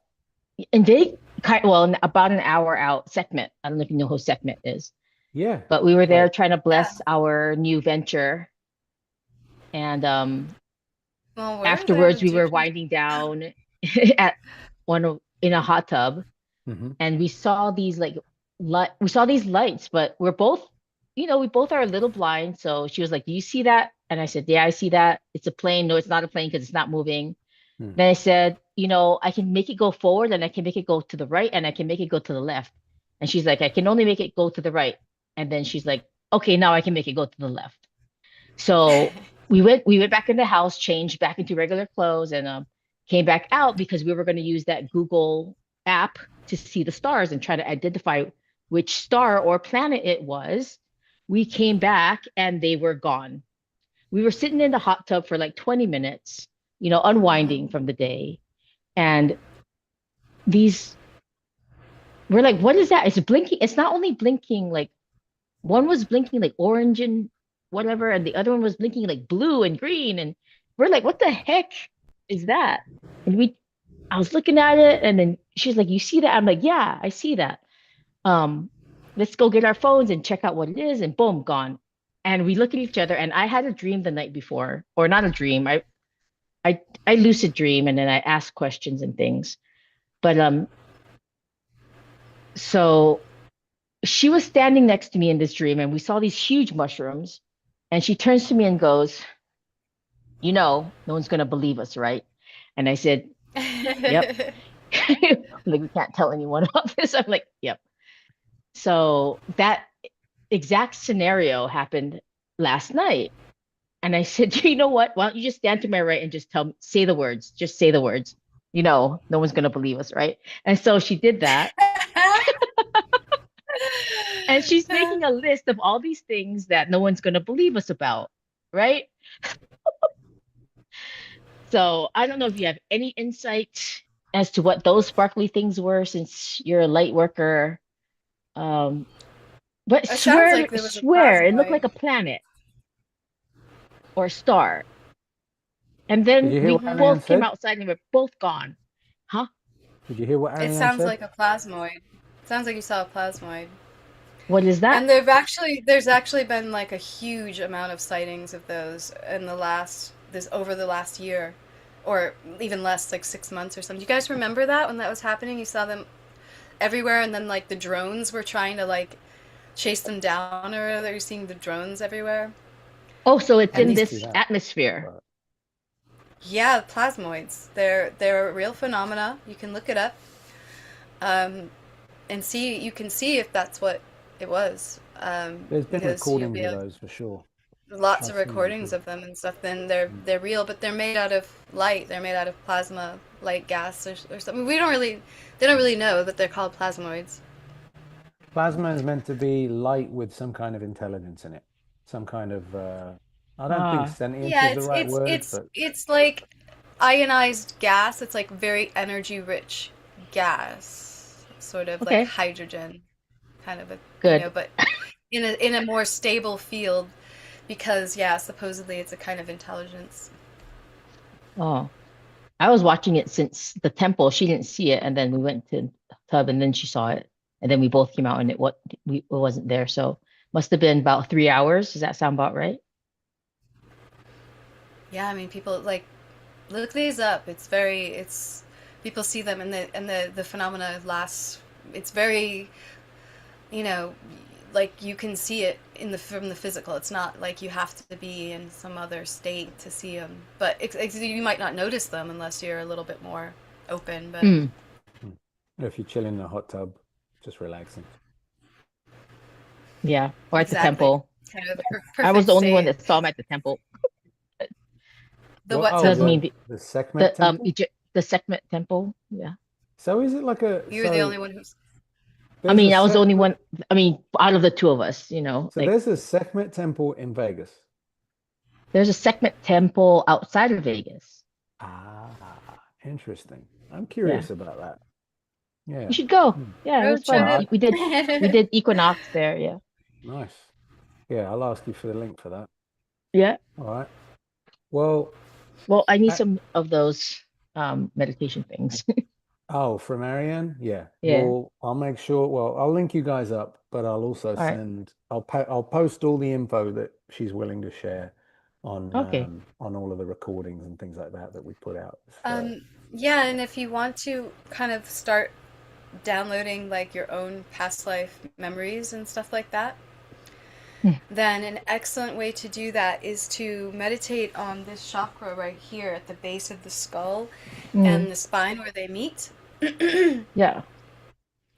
And look in the mirror, do the left eye gazing, same techniques I just showed you, going into that state where you widen your attention, you homogenize, you look at the light, you look at the volume of the space, you bring the brightness up and just let everything dissolve.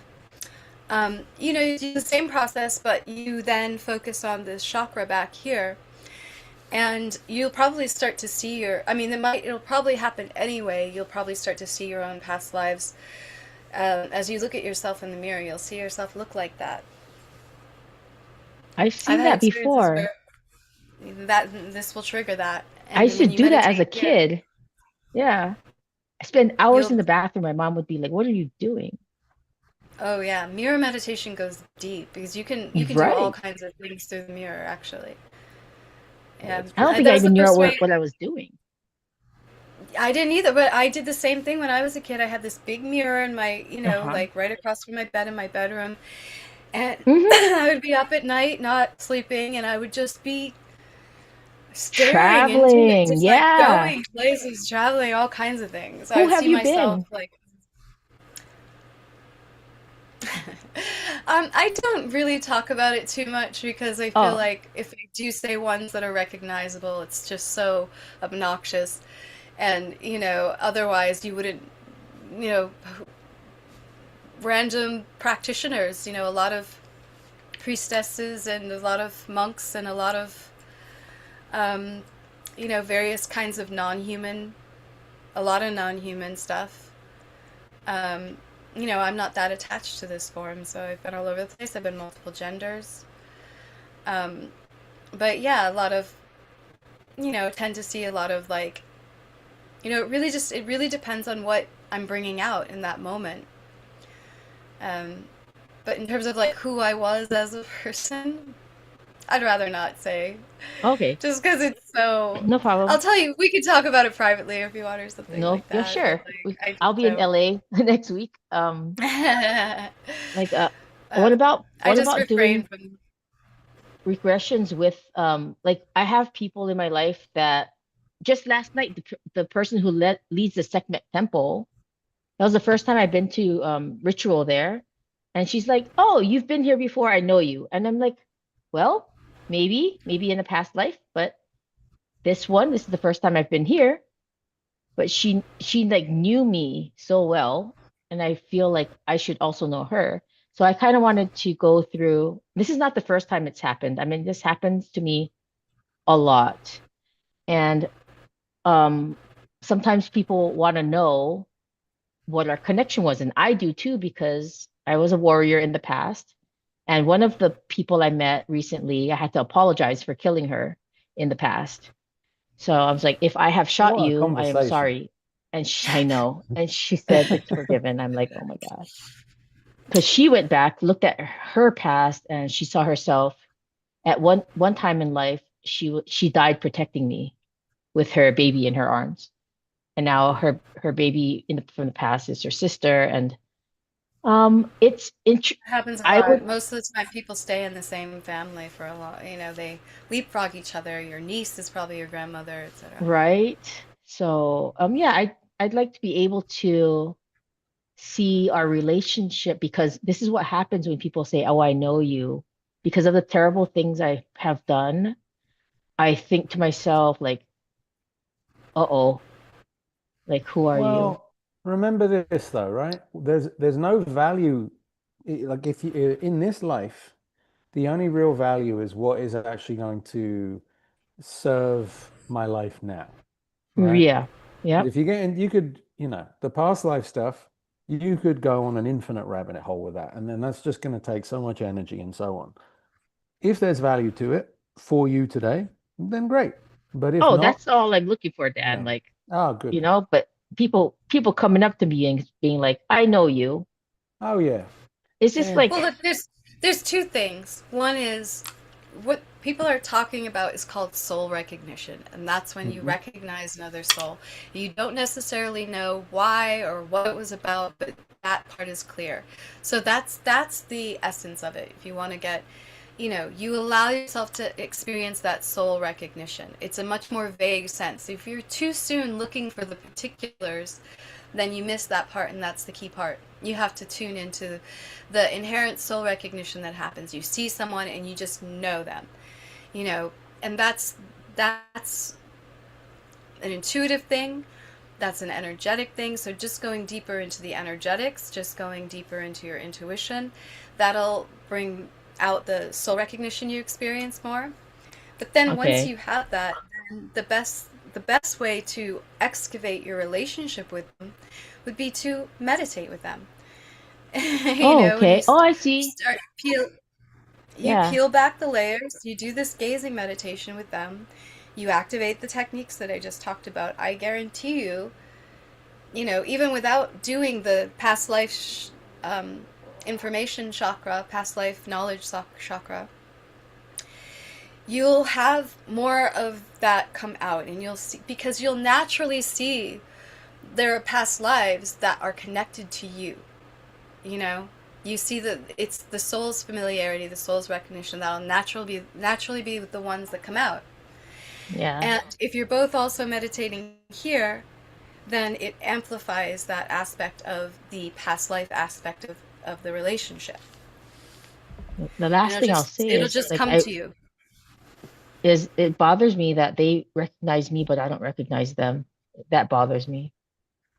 It's also important to understand that all these things come with an inherent knowing. It's like when you're in the energy realms and you're having these meditative experiences and you're looking at someone, you're seeing their aura and all that stuff. Is that in any given moment, there's a part of you that knows what it is, Hmm. but then that also takes time to cultivate. So it's like when you go into the experience, you first start seeing light. Everything's like kind of a blob, and there's no Mm-hmm. distinctions being made. But the more that you immerse yourself in it, allow it to come into you, surrender yourself to it, merge with it, and just experience it, the more that you start to get what you're seeing is. You just start to know. It just starts to become very obvious. through the nature of dimensionality. That, okay, I can tell now that I've had a little time here and I'm a little more immersed and I've had some shifts here with my, my meditation, that what I'm seeing is the ambient energy in the air when I'm doing this. And I can tell that what I'm seeing when I'm looking at you is your aura and partially my aura. So I can feel that I'm seeing through my aura to yours Mm. and what yours looks like. And I can tune into yours and see it more purely, or I can tune into mine and see mine, or I can tune into the ambient stuff. I can see that it's like the reason why reality looks like this when you really look at it is because we're all being bombarded by everything else. We're being bombarded from, there's emanations coming up out of the earth, there's emanations coming from the moon, there's emanations coming from space, there's emanations coming from other people, there's certain places, it's all, we're always, so when you really look at something without locking onto it, you see this. This is what the Mm-hmm. edges of everything look like. And you start to see it shape shift quite dramatically the more you get immersed and the more you let go. Mm-hmm. So you have to allow yourself to see this stuff, and you have to be subtle in your attention so that you can read the inherent knowings that come with what you're seeing. It's a quan of experience and perception happening together that you just develop a sensitivity to. So when you're in this meditation with people, you're going into this experience, you're naturally attuning to those things. If you really pay attention and you listen, you get the downloads that go with it. Mm. You'll understand your relationship. Just like, how did you know you had to apologize for killing that girl? You know, Ah, in a past life. yeah. You just knew, right? Mm. Some part of you was like, oh yeah, we were here Uh-oh. and this Yep. happened. You Yep. know, that's how it happens. It's not, there's no, it's like if you think that you're going to get some sort of like scrapbook, storybook of your life or your life together, that's not how it works. You'll see them. You'll see them in that life. You'll feel the familiarities. You'll get the downloads about what kind of, how you felt about them, and it just becomes more and more clear. So if you really want to excavate a past life relationship with someone, meditate with them and do this technique with them and sit in the gazing and go on the journey. Mm. Thank you. Hmm. QHHT can be good for actually seeing a movie of things that transpired, but UHHT. QHHT, that's more Okay. like it's a hypnosis technique. Okay. I've definitely had some interesting experiences on that, but the only thing yeah, in terms of, put it this way, I had an ex who used to use the idea, according to her, that I killed her in a past life in arguments. And it was Whoa. really annoying because it's just Mm. like, what are you doing? No, just no. Yeah, it was Well, ridiculous. Ridiculous. I just, well, no, just no. So yeah, be careful with that shit. Like if you I start, know. yeah. Sometimes sometimes there's also, what do you call it? Like energy, like a form of energies blending that aren't quite defined in their difference in texture, where one thing can feel like it's attached to something. And things like past life feeling or past life intuition can blend with some kind of trauma memory here in this life and then feel Ah. like it's sort of true. So it's just Mm. one of those areas I'm a lot more like, I don't know, I'm gonna be careful with that. Right. You know, Right. Right. it just depends where you're at with your confidence in terms of feeling energy, the usefulness you want to get from it, that sort of thing. That's my take on it It anyway. has to have usefulness, or I'm not interested. Exactly. Well, look, when I was a teenager, I was getting headaches back then too, but I was able to more like mitigate them Mm. because I was doing less. It was just me. I wasn't doing energy work with people. And I would focus here because I had learned that this is a way you can meditate and it'll stop a headache. So I was doing that all the time when I was a teenager. And I started having all of this crazy past life, man. I think this would have started happening anyway, but it was off the hook for a while. It was like I had all this information, all these knowings that I just like downloaded that I understood about how reality worked, energetics and like past lives, and I wasn't at all interested in believing in past lives, at that time. I didn't even understand Eastern philosophy really. I maybe had like a little bit of a westernized understanding of it in terms of like I was like, well, who cares if it's a past life if you don't remember anything anyways, and it's just you get completely washed out, like it's like it didn't happen or whatever. So You I don't didn't get really, completely washed out. That's the problem. well, I know, but as I said, I was a kid. I didn't know. We're not taught about how past lives work. As a in the Western culture as a young adult. But I just, you know, knew and had all these memories, and it was so intense for a while, and that's what this can do for you. That I was aware of them happening right now. It was like there were different versions of me out there in different dimensions of reality or times and spaces and stuff like that. And I could feel like I was connecting right away. And I could kind of tune in to more or less. And I was sharing energy and information. And I was getting upgraded and downloaded in all these crazy ways. My energy vision went off the hook. I couldn't even ride the subway. I was just seeing people's auras and like feeling all of their weird stuff and like, I didn't want to be. you know, Hmm. the subway is not, my Yeah. favorite place to be seeing into people, but it was just like happening spontaneously all the time. Every night I would end up going into this state of like black gold. So I thought that that's what the nighttime felt like, you know. I didn't realize that I was like, that's not something that everyone was experiencing to some level. And it was just like this period of my life. So it's like more like that. It's more like you'll just start remembering and knowing, and sometimes you do have straight up memories, and sometimes it's more like you remember everything that you learned then. You know what I mean? Hmm. More than, oh, here's a picture, story, movie of my life. I certainly have had periods where I've had experiences where I've lived that. I was back or wherever that was happening, if you don't want to look at it temporally, back there living that for a section of time and not aware of this one at all. I've had that happen. Mm. Hmm. There's all kinds of things that go on when you start to open up the multidimensional aspect of receiving matrix. And this is all just how to tune in and navigate them. So it's like if you think about them some sort of Hollywoodized way of like this is how it's going to be, then you can, again, this is like 90% of developing these ability is learning to recognize it in its subtle, direct form. And then when you tune into that, other things start to come out. It gets stronger. It gets more intense. Things happen. Mm. Hmm.